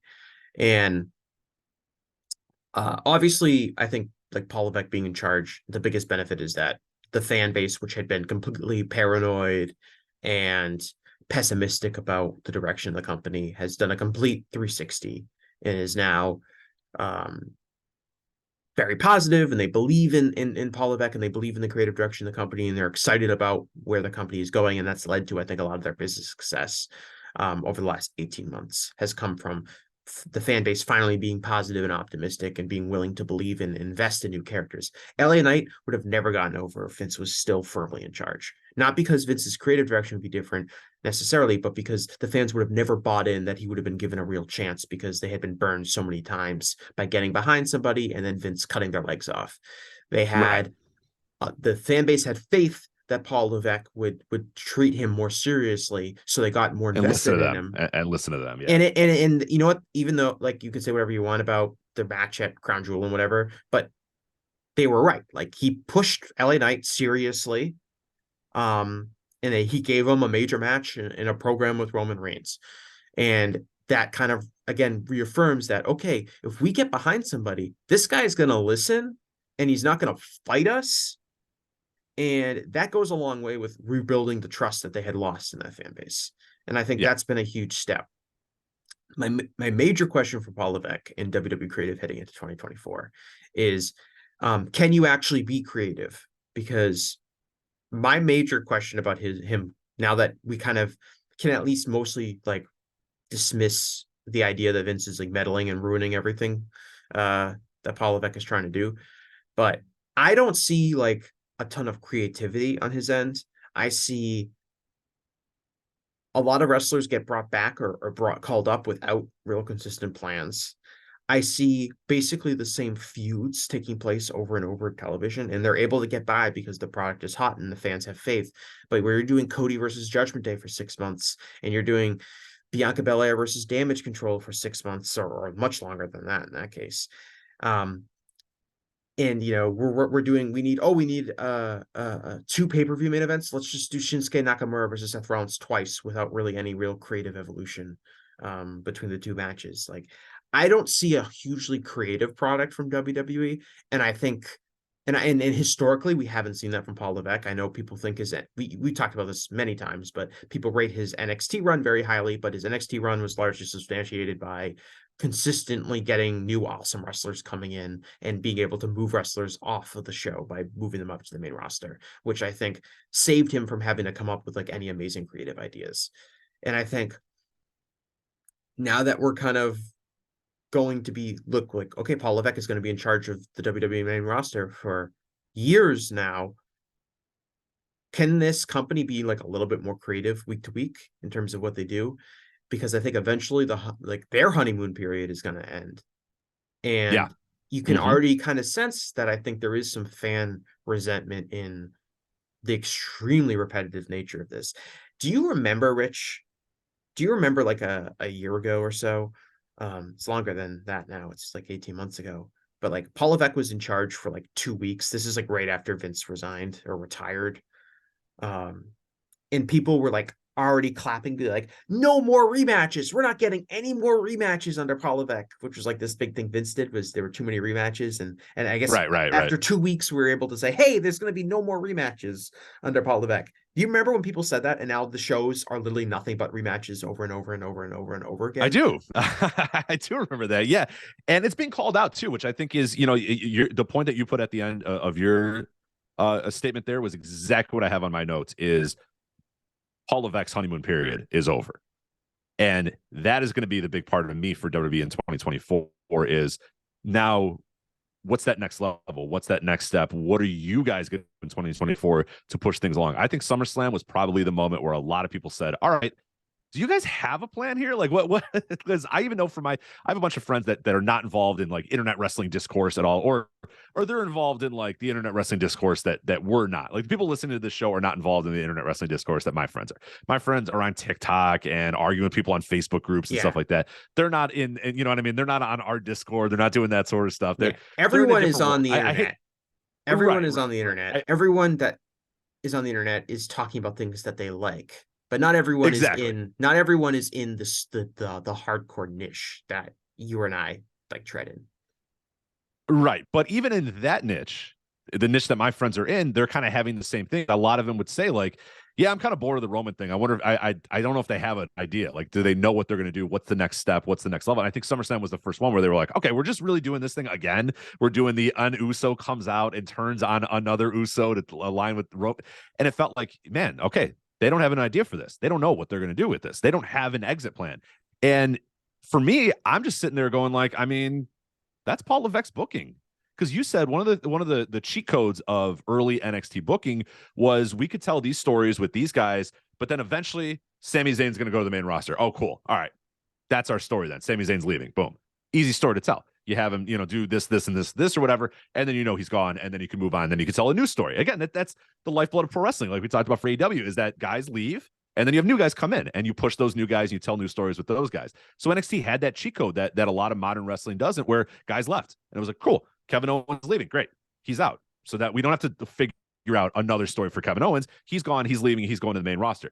And the real turnaround for NXT was when those guys stopped going to the main roster and those guys stopped moving up, and you were left with Tommaso Ciampa and Johnny Gargano having the same match for 100 years in a row, and Adam Cole and Ciampa and Gargano having the same matches for 5 straight years seemingly, and it felt like longer than it really was, but it was like they didn't have any other stories with those guys. They just told the same story over and over and over and over again because those guys weren't leaving, and they didn't have those next stories. They didn't know how they were able to get from point A to point B. They had no idea how to get to point C. And that, I think, is what we're already seeing with Paul Levesque's main roster booking, is that he's great at A to B. He's phenomenal at A to B. He's so much better than Vince McMahon at A to B, but where he's not better than Vince McMahon is what's that C? What's that next story that we're going to tell with these guys? He doesn't have it. And this is going to be a big year for him. And he never really has. So 2024, exactly what I was going to say. 2024 is a big time to say, hey, do you have that ability to do that? You got this Roman size. You have one of the biggest stories in wrestling here with Roman and who eventually beats him and who ruins this reign and who defeats him and that sort of stuff. Who's it going to be? Do you have the idea? Do you know what it's going to be? Are you guys thinking and sitting down and saying, all right, We have this opportunity to make somebody. They're going to beat Roman Reigns and end this record-breaking reign. Here you go. You have the opportunity to do it, but can you? And I don't know. I don't know the answer to that question because, like you said, and like I was going to say, Triple H has never shown that ability to do that. So he's always shown the ability to kind of stick with what's worked until it doesn't work. And that's what NXT was. They stuck with the exact same formula time and time and time and time and time again. And it was great for a while. But then eventually people started to say, all right, you got to have another story than this. Do you have anything else to tell us other than this Johnny Gargano, Tommaso Ciampa, Adam Cole story? And they didn't. And that ultimately doomed NXT until Vince had to take the keys away from him and say, all right, no, hold on. We're breaking this whole thing down and getting rid of all these guys because you're not telling anything new. You're not doing anything. You're not growing. And that, to me, is going to be the biggest story for WWE in 2024 is that you have so many opportunities to really get a lot of people and tell new stories with people, but can you do that? You've never shown the ability to do it, but can you? And one of those is going to be one of the biggest stories in wrestling history is what are you going to do with Roman and who's going to beat Roman? Because that has the opportunity to be gigantic, but it also has the opportunity to be like so many other stories in WWE history where it's like you guys were given this golden ticket and you fucked it up. The invasion, those sort of things. What are you going to do? And that I have zero faith in Paul Levesque. And I feel like the fan base has less, faith in Paul Levesque than they did even a year ago. And that to me is the biggest story of WWE in 2024. Yeah, it's definitely not going to last forever. Like the optimism that we talked about. Something has to be delivered eventually, or people are going to get burned out and leave again. Like between the Bloodline, Judgment Day, in Damage Control, like the three, like it's just basically like here's this heel group and the babyfaces team up to fight them. That is three different storylines on Raw and SmackDown that are like the most consistent storylines that they have, and it's the same idea. And it's really just an excuse to have a bunch of different matches each week. Like they're going to have a tag team match. Then one of the wrestlers is going to wrestle one of the wrestlers on the bad guy team. And it's going to be a singles match. And then they'll wrestle at the pay-per-view. And then they'll have a controversial finish. So they'll run it back. And that's just like taking place all over the product. Right. And then you insert a person into the unit to kind of shake things up and make people think, oh, hold on a minute. Yeah. One of the people leaves the heel unit to turn babyface. And right. It's eventually people are going to get sick of it. I don't care who you are. Like some people won't get sick of it, I guess. But this kind of like boom period that they're in now will eventually end if they can't capitalize on a lot of those things. And I'm not 100% confident they're going to be able to do that. I think they're really fortunate CM Punk came back because I think that gave them a giant shot in the arm, at least of something interesting happening heading into 2024. I think they desperately needed someone new to come in and be interesting. And for at least now, that's certainly what Punk can bring is people are going to be intrigued in what he's doing and what his first feud is going to be in his first few matches and those kind of things.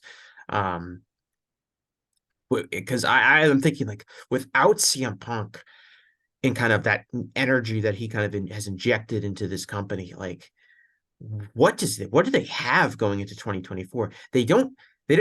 They really don't have any young, exciting wrestlers. They don't. It's kind of a fallacy that people kind of assume that there's a lot of like stars bubbling up, and there isn't. You know what I mean? It's people like that on Raw, it's like JD McDonough and R-Truth is kind of like a hot feud. And then Cody is still kind of there, but he's arguably not as hot as he was last year. I would argue he's definitely not. I mean, I say not. I don't even know if it's arguable. He's definitely not as hot as he was last year, coming off of injury, winning the Royal Rumble, and going to WrestleMania. And the LA Knight thing is kind of done. That's kind of over. And it's like, yeah, I don't know. Seth Rollins, sort of. It's like, you're right. Without CM Punk, it's like there's nothing happening in this company right now. Yeah, like you look at, and like when we talk about this, it's kind of difficult because a lot of people don't know what they're talking about. But like people that actually understand, like, and can I identify talent, understand that NXT and like the younger wrestlers that have come through NXT, there's not a lot of like superstar talents coming out of there. And some people will say like, oh no, it's, what about this guy and that guy? And it's like, no, like, I'll tell you what, you want to know who's not, I can't believe this, but you want to know who the bloom is off the rose on is Dominic. Remember like 6 months ago, we were getting close to having to concede that Dominic was going to like perhaps be like a major player in wrestling. that ship has sailed, right? Yeah, he's just a dude. He's just a dude on the roster, and Is he there even getting was the same kind of heat like that he was getting, no, like he, that, he or really isn't. And even though it was canned heat, but whatever. well, he's not even in his own unit. There felt like a while where he was like the biggest star of Judgment Day, and a lot of that was thanks to Rhea Ripley and thanks to her, abilities. But now, I mean, you look at the current level of the Judgment Day story. I mean, it's more about JD McDonough and R-Truth right now than it is about Dominic Mysterio. What about He's like the fourth or fifth guy, what about or Damian Drew Priest, McIntyre who won the and Money in the Damian Bank? Priest. Classic WWE. Exactly. They give Money in the Bank to somebody, and then they just like have no idea what to do with him once he has it. So He he just just kind of carries it has around it. and like, He's right, had it for right. 6 months.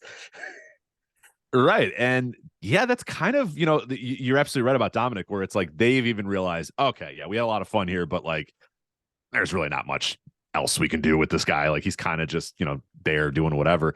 So I'm not yeah, taking that. you're right. Yeah. I'm not taking that L, Rich, because I know in like our end of the world, like no one respected Dominic, but I was in some conversations in some of these more casual leaning groups that you kind of mentioned earlier. And even when Dominic was getting, over and he was like going to NXT and popping some ratings and stuff like that, I was very adamant that I was like, guys, Dominic is not actually good. This is very short lived. He actually has no talent. So this isn't going to be able to last.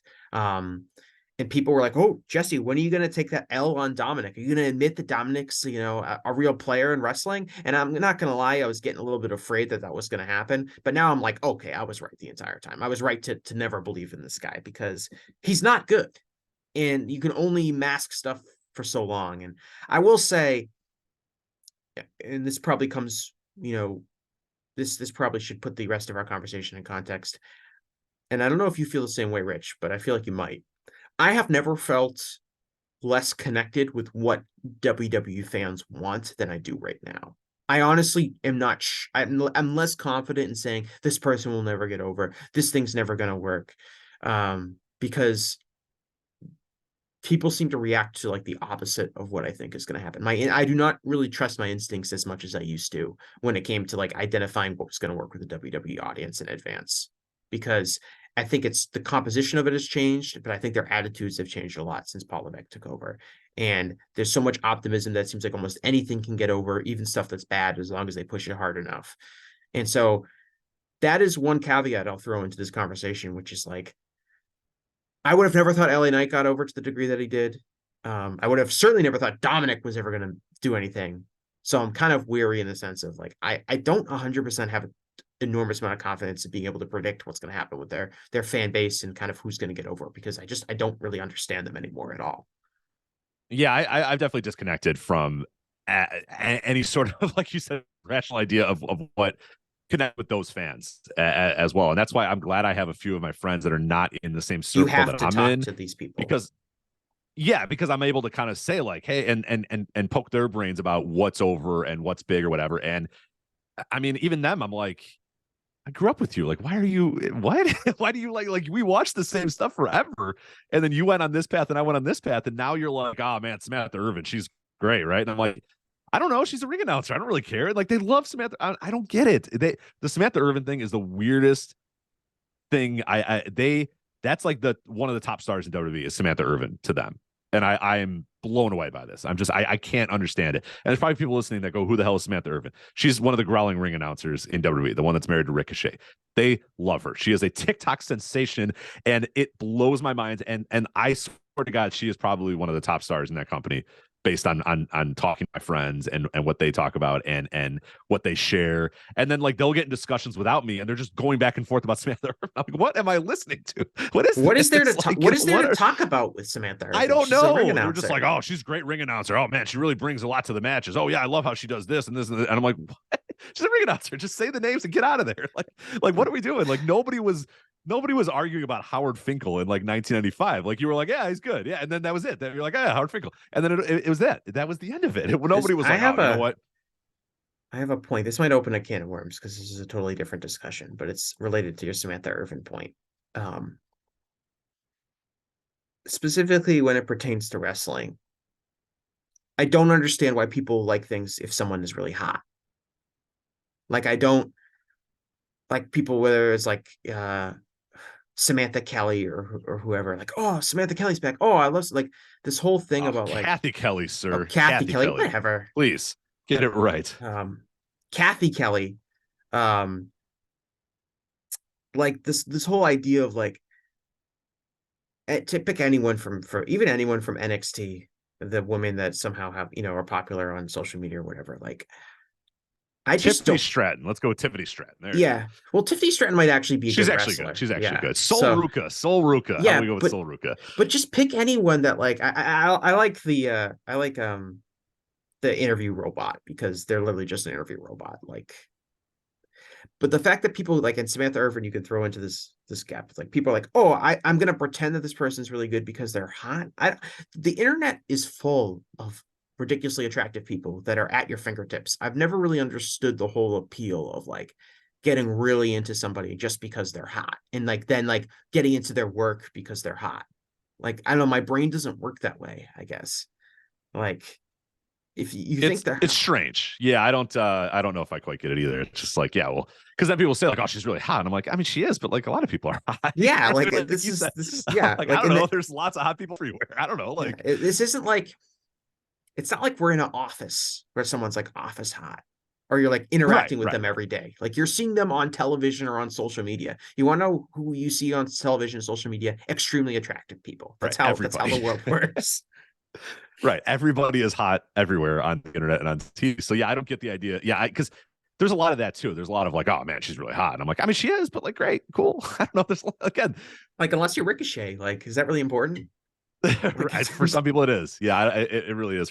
But yeah, there's a lot of that too. So it's like, yeah, I'm completely disconnected from that fan base because I don't understand what they like and how they like it and but like I said though, what was easy for them in 2023, I've seen it even from my friends. It's like little by little, it's like every time I talk to them, they're more bitching than they are on board. Like, because for a while it would be like, I'd be like, they're like, hey, you watching WWE? And I'm like, yeah, it's fine or whatever. They're like, oh, no, this, or have you heard of this LA Knight guy? There was a lot of that. Like, hey, have you seen, what's the deal with this LA Knight guy? Have you ever heard about him? This young whippersnapper. Yeah. I mean, I was like, yeah, for the last 10 years when he's been doing the same gimmick all over the world. And like, there was a lot of that where they would be like, oh yeah, you ever heard of this guy? And I'm like, yeah, I've heard of Damian Priest before. He was, like for years, if you watched the stuff that I told you to watch, you would have known about Punishment Martinez, 10 years ago or whatever. But, now a lot of it is them asking me, hey, do they have any idea what they're going to do with like X or Y or Z or whatever? And I'm like, I don't know. Like, so but again, I'm still completely disconnected from like what those fans actually like. Cause like watch this, like R-Truth, JD McDonough thing become like the biggest story in wrestling. And then we're just like, again, just like, all right, I don't know anymore. Yeah. Whatever. It's sure. really Great. Fine. It's very difficult to like, if somebody like really likes the Bloodline storyline, like, I don't like the Bloodline storyline, but I get it. I get why people like would enjoy this Roman Reigns presentation and kind of the palace intrigue and the segments and things like that. I understand that. Like, but like when people are like, oh, Dominic is great, like that is just like, my brain can't get to that wavelength on how to even believe how someone can believe that. Like, yeah, that was a tough. Are you going to admit that Dominic is a real star? Like, are you ever going to admit that? I'm like, I can't. I don't get it. How can you watch this guy who can't talk, who has no charisma, that can't wrestle, that doesn't project like a star at all? He's literally just like a sack of flour in the ring. And then people are like, oh, this guy's so great. Like, I feel like I'm in some sort of like alternate reality where I can't see what everyone else sees. Yeah, I feel like that happens a lot with me in WWE television these days. Which, it's like the Principal Skinner meme. Is it my fish or is it the children? It's like I don't know anymore. I maybe have just finally aged out of it, where I just don't understand it anymore, and I don't quite get it. But, yeah, but I do though. But you're right though. But I think we are right. Ultimately, we are going to be proven right because you're already starting to see it with the Dom thing. We're already starting to see it with the Bloodline. Like we had to eat some shit for a year there, and it's okay. We had to nod along and be like, yeah, sure. But I think that bloom is kind of off the rose a little bit. I don't know if it's fully off. Now, but we're getting very close to it now, where I think people are starting. And this particular season is going to be very important. The Rumble to Mania and that sort of stuff. This is like the golden time for WWE. And we all thought that after Mania, when they had Cody lose, we were like, oh shit, that's going to be it. Like, that's over. People are now going to wake up and realize, wait a minute, what the fuck's going on here? But for some reason they didn't. And so for some reason they were like, actually, it's better that Cody didn't win. When, come on, we all agree. I think we should all agree now that Cody should have won. But regardless, like, that didn't happen. But I think this year, if they don't nail the landing here with this WrestleMania and this Royal Rumble, I think now we really, really do stand to maybe that full honeymoon period being over and people being like, okay, now we're not quite sure what you're doing. And maybe not being as easy to them as they were before. But with that said, there's a whole new generation of fans who just go to the show so they can cheer and yell at entrances and film themselves doing it. So I don't know. And I'm never going to identify with those fans that are there so that they can hold their phone up and film themselves on their forward facing camera screaming and singing along to Seth Rollins' song. You know what I mean? Like, I'm never going to identify with those wrestling fans. That's just, we're never going to be on the same wavelength. So I think that might be a problem too. Yeah. I think with the Bloodline this year, as like a recap of it, like, I would have had Cody win at WrestleMania. I thought that was a perfect opportunity to really push someone to a new level that had momentum. And tell the story of the Bloodline fracturing. That's the best way to have the Bloodline fracture, is that your star loses the top title. Yeah. And I will, they should get so much more shit for this than they do. I'm like the biggest champion of reminding people about this because I can't believe people don't talk about it more.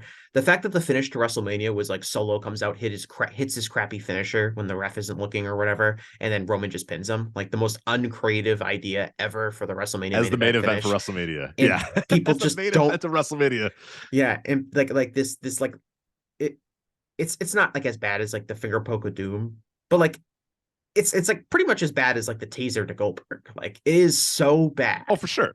It is so. It feels like they were in a room for hours and hours and hours, and nobody came up with an idea. And they're like, that's also how like with the spike. That's fine. And that's like how every Roman title defense has ended for like the last 3 years. I've got to deal with, booking genius Paul Heyman. He's just this genius, Rich. He's got just so many great ideas, and his idea for this main event finish is like, Solo comes in and hits him with the thumb, and Roman pins him. Like, it's the main event to WrestleMania. In another timeline, they would have been absolutely destroyed for ending WrestleMania like that. But not in the Paul Levesque era. No, it got like a day of like people being like, "Wow, I don't know about that one," and then immediately after, I was like, hey. And what I'll say about that, we're back to loving it. Well, what I'll say about that is that people were really invested in the Jey Uso storyline. Yes, and you can point to like the SmackDown ratings when they did the segments between the two of them, the Tribal Council and whatever. And those drew really big, like when they did those segments, which is something that you cannot say for most of Roman's Bloodline run, despite the narrative being different. That like when those segments were on SmackDown, SmackDown did huge numbers, and SummerSlam was a huge success. So I can see that there was obviously a lot of interest in the Jey Uso kind of follow up post WrestleMania. So I can squint and kind of see like, okay, and I understand why they did this, even though you could say you could do the same storyline without the title. But I do think people were really invested in Jey Uso, like going for the title and knocking off Roman and being the guy to do it. Sure. But once they did that, got through that at SummerSlam, I think this thing has sunk again. And it doesn't help. Oh, that was the moment. Yeah. That's the, whether you want to say jump the shark, corner, turning of the corner, whatever, that was the moment where everybody was just kind of like, you guys don't know what you're doing. You guys don't have a plan at all, right? Yeah. Because it used to be this, you just got to let it play out. Paul Levesque, genius. They have an idea. Yeah, they have an idea. And now I don't think they have an idea. And I will admit that like waiting for it to be Jey Uso seemed to have made sense. There was a lot of interest in there. Yeah. There was a lot of interest in Jey Uso and Roman Reigns and stuff like that. The business reflects that. But once they didn't pull the trigger at SummerSlam, and once they kind of moved past Jey Uso, Roman hasn't done anything. He had a quick feud with LA Knight, and then he appeared on SmackDown last week to kind of start, like, looks like he's probably going to wrestle Randy Orton, or it's going to be a multi-man at SummerSlam. With by the way, the SmackDown that Roman appeared on, I think did the lowest 18-49 in like 2 months. Wild. So again, we're starting to see weird. I think like the actual business metrics kind of start to lose steam with the Bloodline. And I mean, if you're a WWE hardcore fan, if you're someone that really likes WWE and has a lot of faith in them, what creative direction have they give you in Bloodline for the last 6 months in SummerSlam? They had the match against LA Knight, which was kind of a quick do it and forget it match. the Blood Money show. So it was kind of like, this half-assed, we got to have Roman on the show because we're getting $52 million to do the show. And now, like, I guess like Roman is said that Solo Sikoa is going to be the next great guy, and Jimmy Uso made a face. That's the 6 months of storyline development, and I am not exaggerating. Right. That is it. No, is Jay's gone. done. Jay's completely Yeah. detached from it. He's doing his own thing on Raw, and they alluded to it a little bit with Randy Orton being like, "I'm not fully, I didn't fully forgive you" or whatever. Cody has completely forgiven everybody. He's just an absolute dork. He's just like, water on the bridge, pal. Put her here. Let's have some fun. But yeah, Jay's completely detached from that story. When he was, like you said, 2023 he was the focal point of the story, and you could almost buy into, okay, you know what? You don't want to have it be Cody because you want it to be Jay. Fine. Okay. Well, then it was Jay, and then Jay just went to Raw, and now Jay is just a guy. You know what I mean? He's just a guy on the roster. And they pushed, he's a quote unquote star on that brand. So that's fine. But yeah, the actual quote, the whole bloodline story, you nailed it right there. He kind of fought LA Knight, beat him, and now Jimmy makes faces. He made a face once because Roman's not even there. But right, they can't even do right.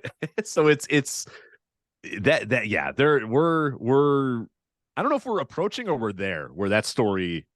They got to hit the eject button on that soon. But again, like we talked about earlier, I don't know if I have the faith that Paul Levesque and that current creative team is going to be able to sit down and figure out the exact best plan of attack to have it, because this is a big deal. This is a huge deal when this guy loses the title. Yeah, well, and you also have to think. We also have to think, like, with Vince had this like iron tyrannical power over everyone. Paul Levesque does not, I would say. And so, like, what if Roman probably has a lot of say in what's happening with his storyline, which is probably the reason why he's been champion for 1,500 days or whatever. And his advocate, both on who knows his meal ticket is clinging to this guy. So it might be out of Paul Levesque's hands to a degree. Paul Levesque could be like, "Hey, we've got this young guy from NXT. Pick whoever you want it to be. We're gonna build him up and have you lose to him. Say it's Braun Breaker." And Roman could easily be like, "I don't want to do that." As opposed to Vince, because of his incredible supreme power over everything, could just be like, "Fuck you, pal. You're doing it, or I'll strip you of the title and fire your ass." So a different world now. And I think Roman might have a little bit more sway than even the normal top star had under Vince. And Paul Levesque is, maybe he's fine with that because business is good and he's getting tons of praise, so maybe he isn't that bothered by it. But that's another factor that's coming into play. And perhaps maybe Cody losing at WrestleMania was maybe not Paul Levesque's decision necessarily. But I mean, look, what it looks like to me is it looks like we're going to repeat Jay Uso storyline with Jimmy, and then we're going to do like a Solo storyline where Solo faces Roman. So we're going to pick off these bloodline guys one by one, and we've still got like 2 more years left before like Solo wrestles Roman at WrestleMania in 2025. Or maybe The Rock will come. Maybe The Rock will come. I feel like we're still doing the maybe The Rock will come thing, and it feels like we should maybe stop doing the maybe The Rock will come thing. Even if The Rock comes, like, The Rock's not going to beat Roman Reigns. Right. And even if he does, that's a fucking terrible story. Like, I was arguing with people about that last year too, where they're like, well, actually the story is that The Rock comes. I'm like, what a horrible story that is. You spend all of this time having this one dude railroad and destroy your entire roster only for this Hollywood guy to come in and hit a rock bottom and pin him, and then like the next night be like, well, I gotta go back to Hollywood, so I'm vacating the title, and then you put it up for like a tournament or something. Like, that would suck. What a terrible story that is. The Rock isn't beating Roman Reigns even if he does come back. You know what happens when The Rock comes back? He comes back for like maybe he wins the Rumble or something, but like he comes back, he's there for like 7 or 8 weeks. You do like huge business and he pops a huge rating because he's The Rock, and it's like a really big match at WrestleMania, but then he leaves and you're right back where you were before. Right.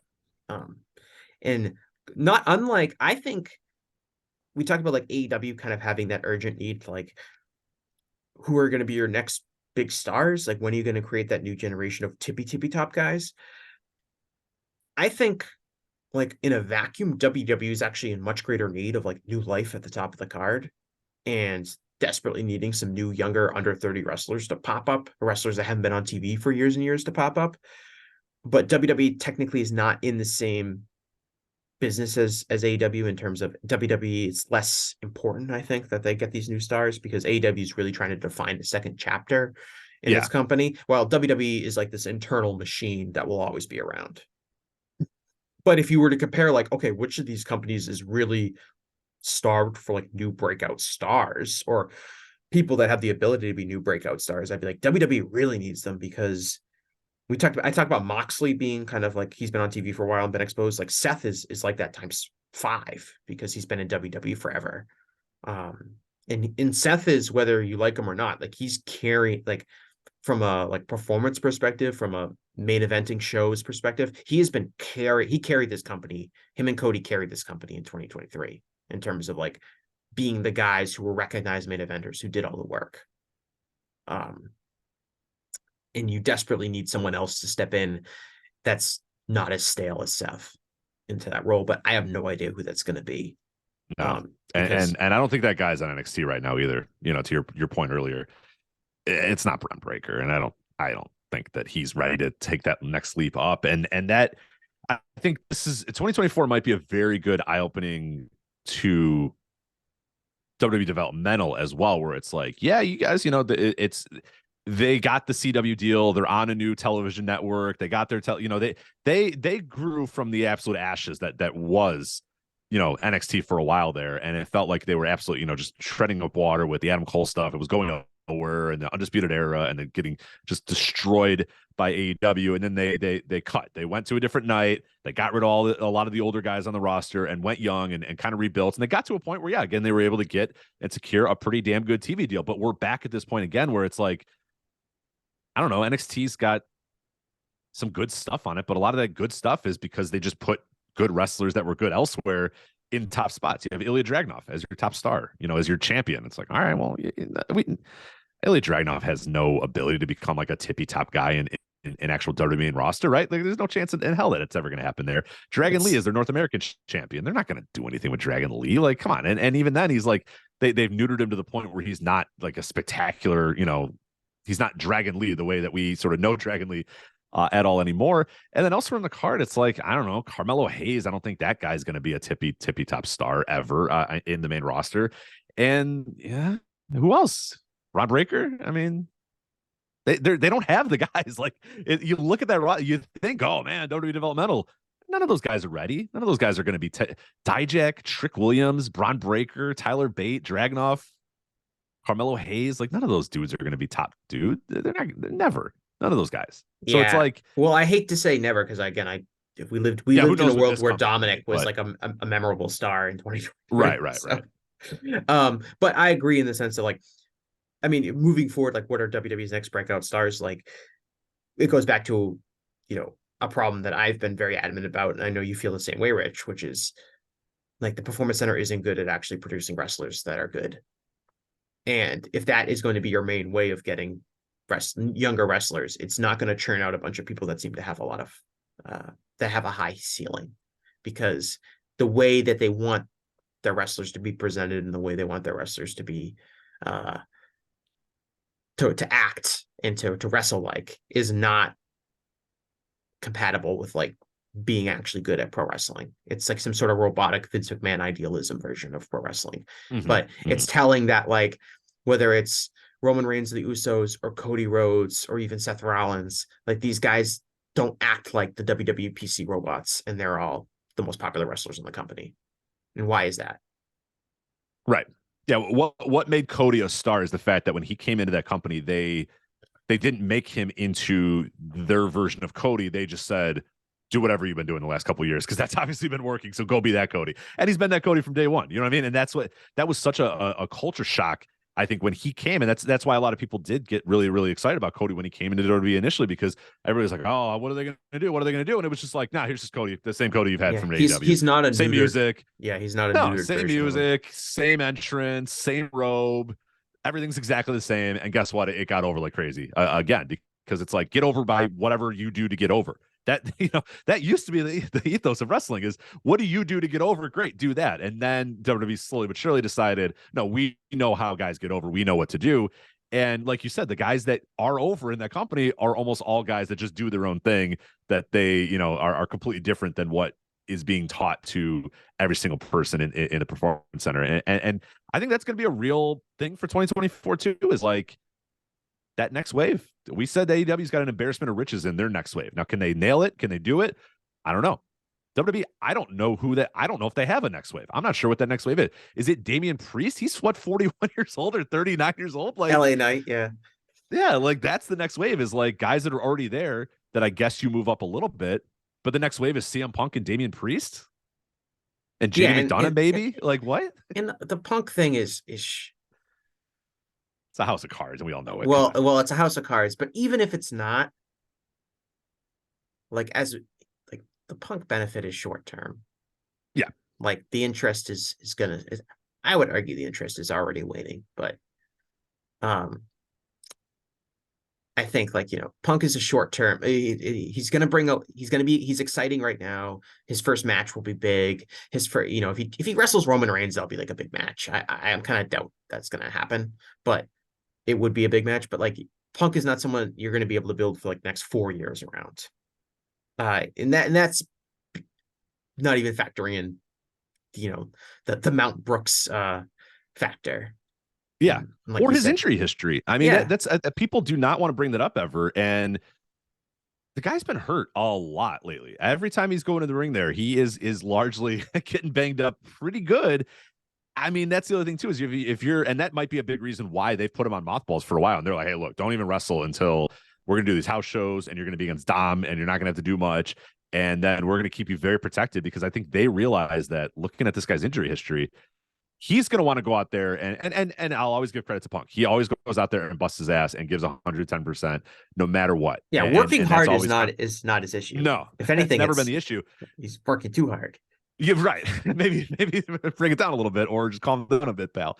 But I think they also realize that this is their, not necessarily their meal ticket, but the guy that is really, like you said, injected some energy into WWE at the end of 2023 when they really needed it the most.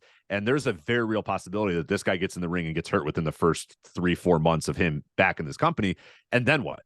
You know what I mean? And then what? And then they don't have that guy anymore. And then that injection of energy is gone. And maybe you put, so I think that they're going to be very, very protective of when he wrestles. And I don't think you're going to see him wrestle much on Raw or SmackDown or any TV shows. I think you're getting a little house show stuff. Those house shows in particular are important because, there's going to be TV executives there. And that sort of stuff. And then obviously Rumble and obviously WrestleMania. But I think, they're going to keep it very careful with him because A, like you said, the eruption potential, and then B, also the injury potential with him is strong. So again, this can't be a guy that you're building around. Like we're talking about building around CM Punk in the year of 2024 for WWE as a viable, thing for them to move and grow and that sort of stuff. That's just not, that can't be the answer. The answer cannot be CM Punk. And and those are all reasons why I'm extremely skeptical that CM Punk showed up in WWE and all of a sudden Warner Brothers Discovery is breaking down the door to Nick Khan's office trying to hand them $1 billion television contract.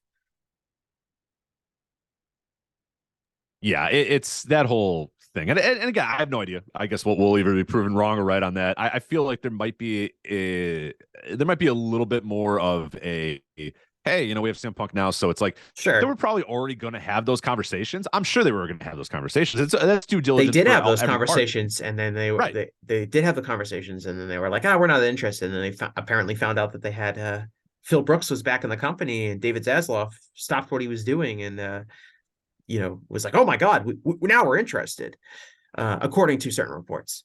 Right. I think with the television deals, like you mentioned, they're obviously the biggest story of 2024 is what's going to happen with both Raw and AEW respectively. To me, it's at this point we don't really know that much about it, and I think the week-to-week speculation over where these entities are going to end up have been some of the worst conversations in wrestling circles, because we really don't know that much about it. And I think a lot of little reports end up being people freaking out with them, with the CM Punk Warner Brothers Discovery is the cover story of the Observer was is AEW going to be in trouble if Warner Brothers Discovery doesn't want them because they signed Raw, which I think is I understand it's newsworthy. I understand why Dave covered it, and I don't even think that Dave is necessarily wrong with his reporting, but I also think it's just people are going to react to that way over dramatic, and then in 6 months or so we might feel very, very stupid that we spent this much time thinking about it. also nobody knows anything. You know what I mean? And nobody knows, and none of this is going to matter. I think the NBA is going to be first and foremost. Once that deal gets done and how things shake out after that, that's when now we have some real, then we could, but right now speculating on anything before the NBA signs their deal, I think is dumb. I think it's because you don't know. We don't know what the landscape is going to be until the NBA locks up whoever they go with. And if they go with Turner, maybe Turner says, okay, we're done now. We spent a lot of money to secure the NBA. We're done now. Or Turner says, we don't want the NBA anymore. And now all of a sudden they have an extra $600 million to play with that they don't have, so all these, and like you said, it's just a lot of people that don't know anything and are not privy to any conversations, speculating about, I think that this is going to happen because of this and this and this. And we have no idea. It's all live TV sports thing is all ridiculous and wild, Yeah. and it's a wild west right now. Nobody has any idea what's going on until and it's things actually get signed. I say this as someone as a WrestleNomics co-host that has certainly benefited from increased interest in these kind of topics. Oh, of course, yeah. Good for business, for sure. Yeah, but at the same time, it's like people are. I think this is a broader question about wrestling discourse in general, but I think people are eager to score points with whatever their personal opinions and views are on the quality of a certain product, and are desperately clinging on to any information that comes out from a business perspective to justify their beliefs, feeling like, oh, this is correct because, like, I shouldn't have been looking in the first place, but I was looking at some discourse somewhere that was like, oh, MJF is gonna feel really Tony's gonna feel really bad for building around MJF when Warner Bros. Discovery doesn't renew, and it's like, what? Those two things have nothing to do with each other. If Warner Bros. Discovery doesn't renew, it's not because MJF didn't draw quite as well as champion as some people wanted him to, but people hate MJF, so therefore he's going to be responsible for them not getting their new TV dealer. Right, that sort of level of minutia does not exist in these giant boardrooms about TV wrestling and securing live sports. Yeah, they're not looking over the quarter hours going, God damn it. This is ridiculous. Flipping over the table. And I was going to give them $1 billion, but God damn it, these quarter hours. Like MJF's 9 o'clock to 9:15. It only grew 2%, 18 to 49, when normally that slack grows 5%. Like, cancel the check. Yeah. Yeah, get my secretary on line one. Don't let that letter out. We're gonna do the letter and we're gonna sign the contract. But I look at these quarter hours and I use horseshit. Yeah, I use the MJF in AEW as an example, but you can literally use it for quite literally anything. I think some people that really like that CM Punk in WWE are going to use it as CM Punk. It's going to be funny when CM Punk throws AEW out of business by landing Raw on Warner Bros. Discovery. Right.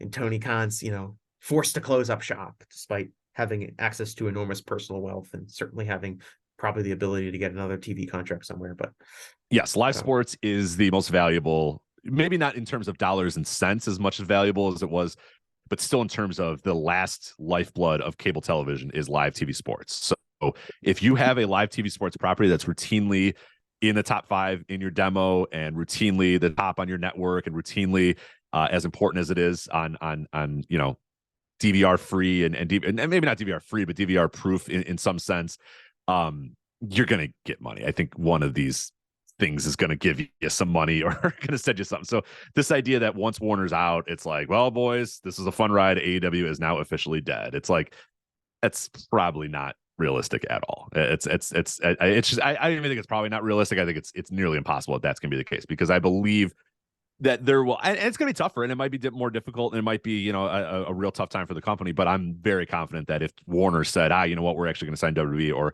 we're going to sign the NBA, and now we don't have any more money. So sorry, we can't sign you guys. I believe in my heart and hearts that AEW could present their portfolio and their package to a lot of other places, and they might not, get, it might not be as prominent of a network, it might not be whatever, but I believe that in my heart of hearts that they could present their portfolio to anybody and get a reasonably decent TV deal in this current landscape that exists. Look, Impact has somehow managed to be on television for 20 years. Right. So, yeah, and AEW, like, for all the quarter hour, everybody going nuts about quarter hours and that sort of stuff. When you really look at it, AEW is a tremendous success on live television for Turner, like a tremendous success for them on live television. And people go over Collision ratings. Go, oh my God. They're getting way more return on investment on a Saturday night than they would for most other things that are being presented on a Saturday night. Like, Warner might want to go in a different direction. I don't think it's because of AEW's success or failures. It might just be that they have another option, or money's tight, or there's weird stuff going on in WBD. I don't believe it's that they're upset about AEW in any way, shape, or form. AEW's business has been, in terms of television, has been fantastic for them. Yeah. It's everything you would ask for in this property, in a live sports property, you were getting out of AEW. So yeah, people freaking out over, the difference between 850,000 and 900,000 is like, you guys are missing the forest of the trees, man. That's not they look at the rankings and go, okay, cool, great, we're good. You know what I mean? And they might look at the rankings like once every month or less. They're not right. I doubt there's a giant board in David Zaslav's office, and he looks at like AEW going down and goes, "Oh my god, what a horrible investment I've made.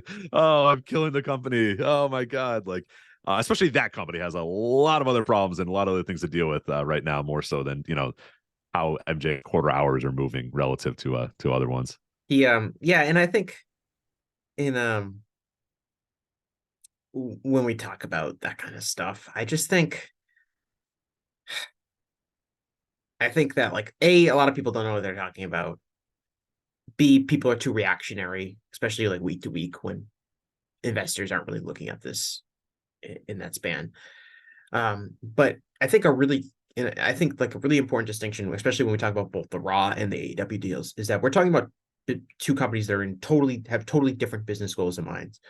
Raw needs to get a significant increase onto their already huge television deal, in an environment where people are finally starting to be like, maybe we shouldn't just give everyone an automatic huge increase every time, because there's like the spending limits are tighter and budgeting is different, and they're starting to lose their throw money at all live sports content blitz that was going on for a number of years.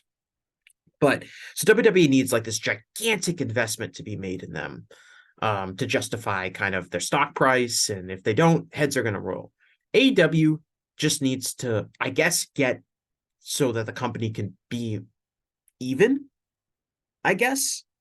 Like AEW's business goals, if you're a fan, you should only be concerned about AEW's business in terms of like, oh, I hope this company doesn't go away, or this company can remain like a competitive product to WWE and have a good looking television show and be in arenas and stuff like that.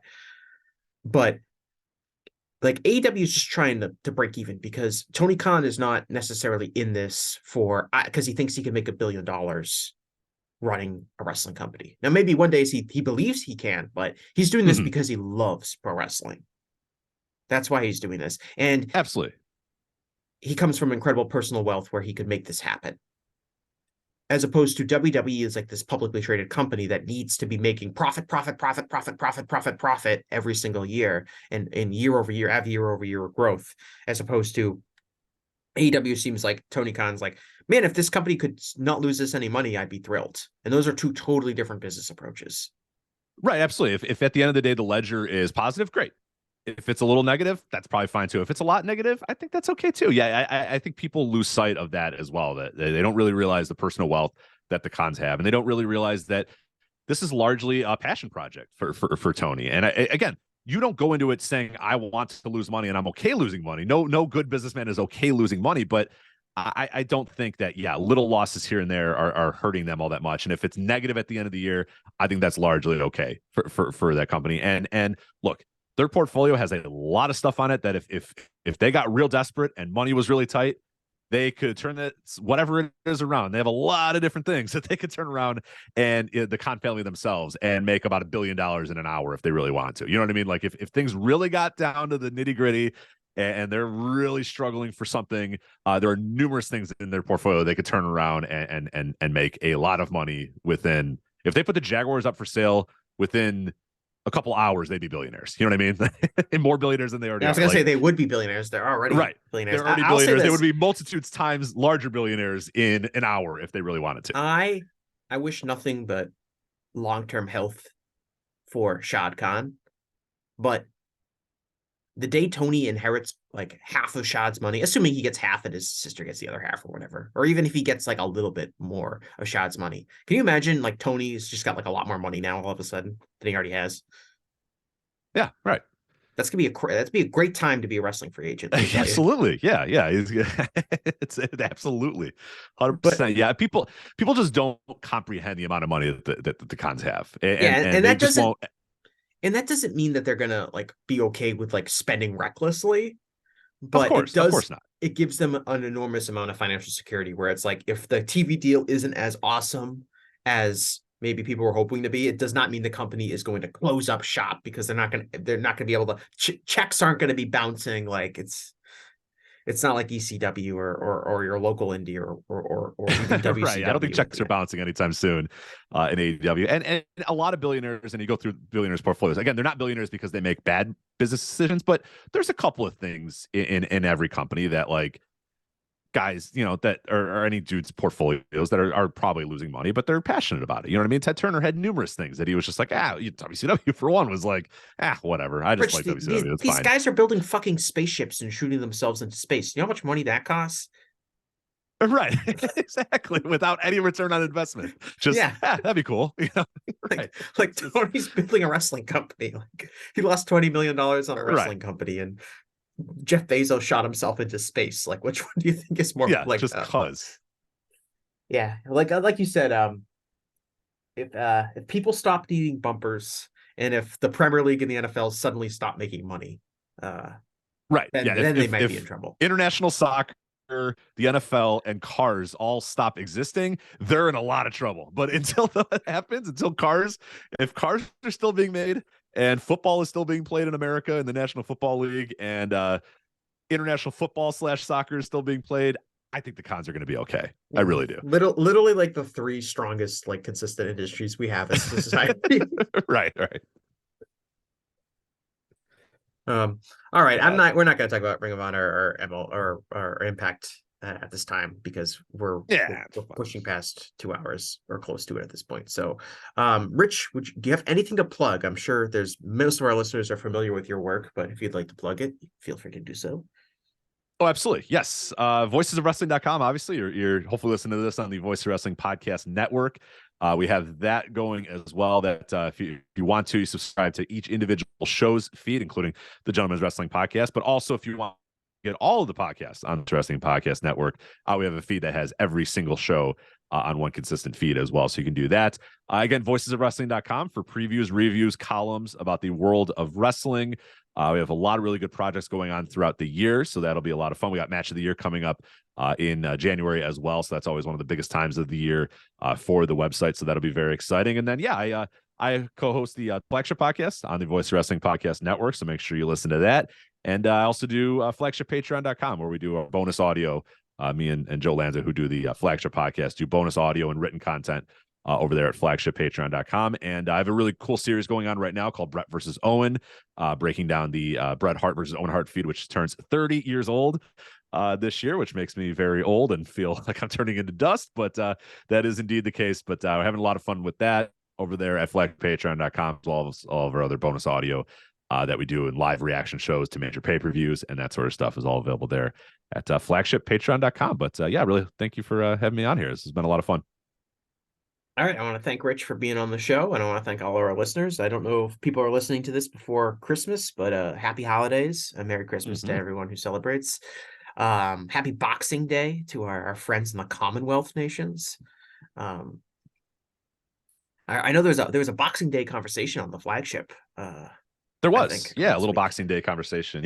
So I know of Boxing Day because my wife is a big fan of Lush Cosmetics. I don't know if you're aware of Lush at all, but they sell like bath bombs and creams and all this sort of stuff. But they have a gigantic Boxing Day sale every single year. And I've been dragged to that many, many times, including one year where my wife had to work and said, "Hey, can you go to Boxing Day and get me a bunch of stuff?" Which I thought, you know what? I'm going to get there early and I'm going to beat the rush. And I was in line for like 4 hours and I was like, "You owe me forever for this." So I'm well aware of the history of Boxing Day as it relates to Lush Cosmetics. So if you're like a rich person, you got like a nice new pair of shoes for Christmas, put your old pairs of shoes in a box and give it to some poor person. That's the spirit of the tradition.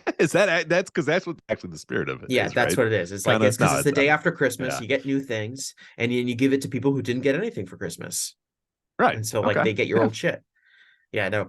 Boxing Day, like I'm a big Premier League enthusiast. And like Boxing Day is like Thanksgiving. Thanksgiving is for football. Boxing Day is for English soccer.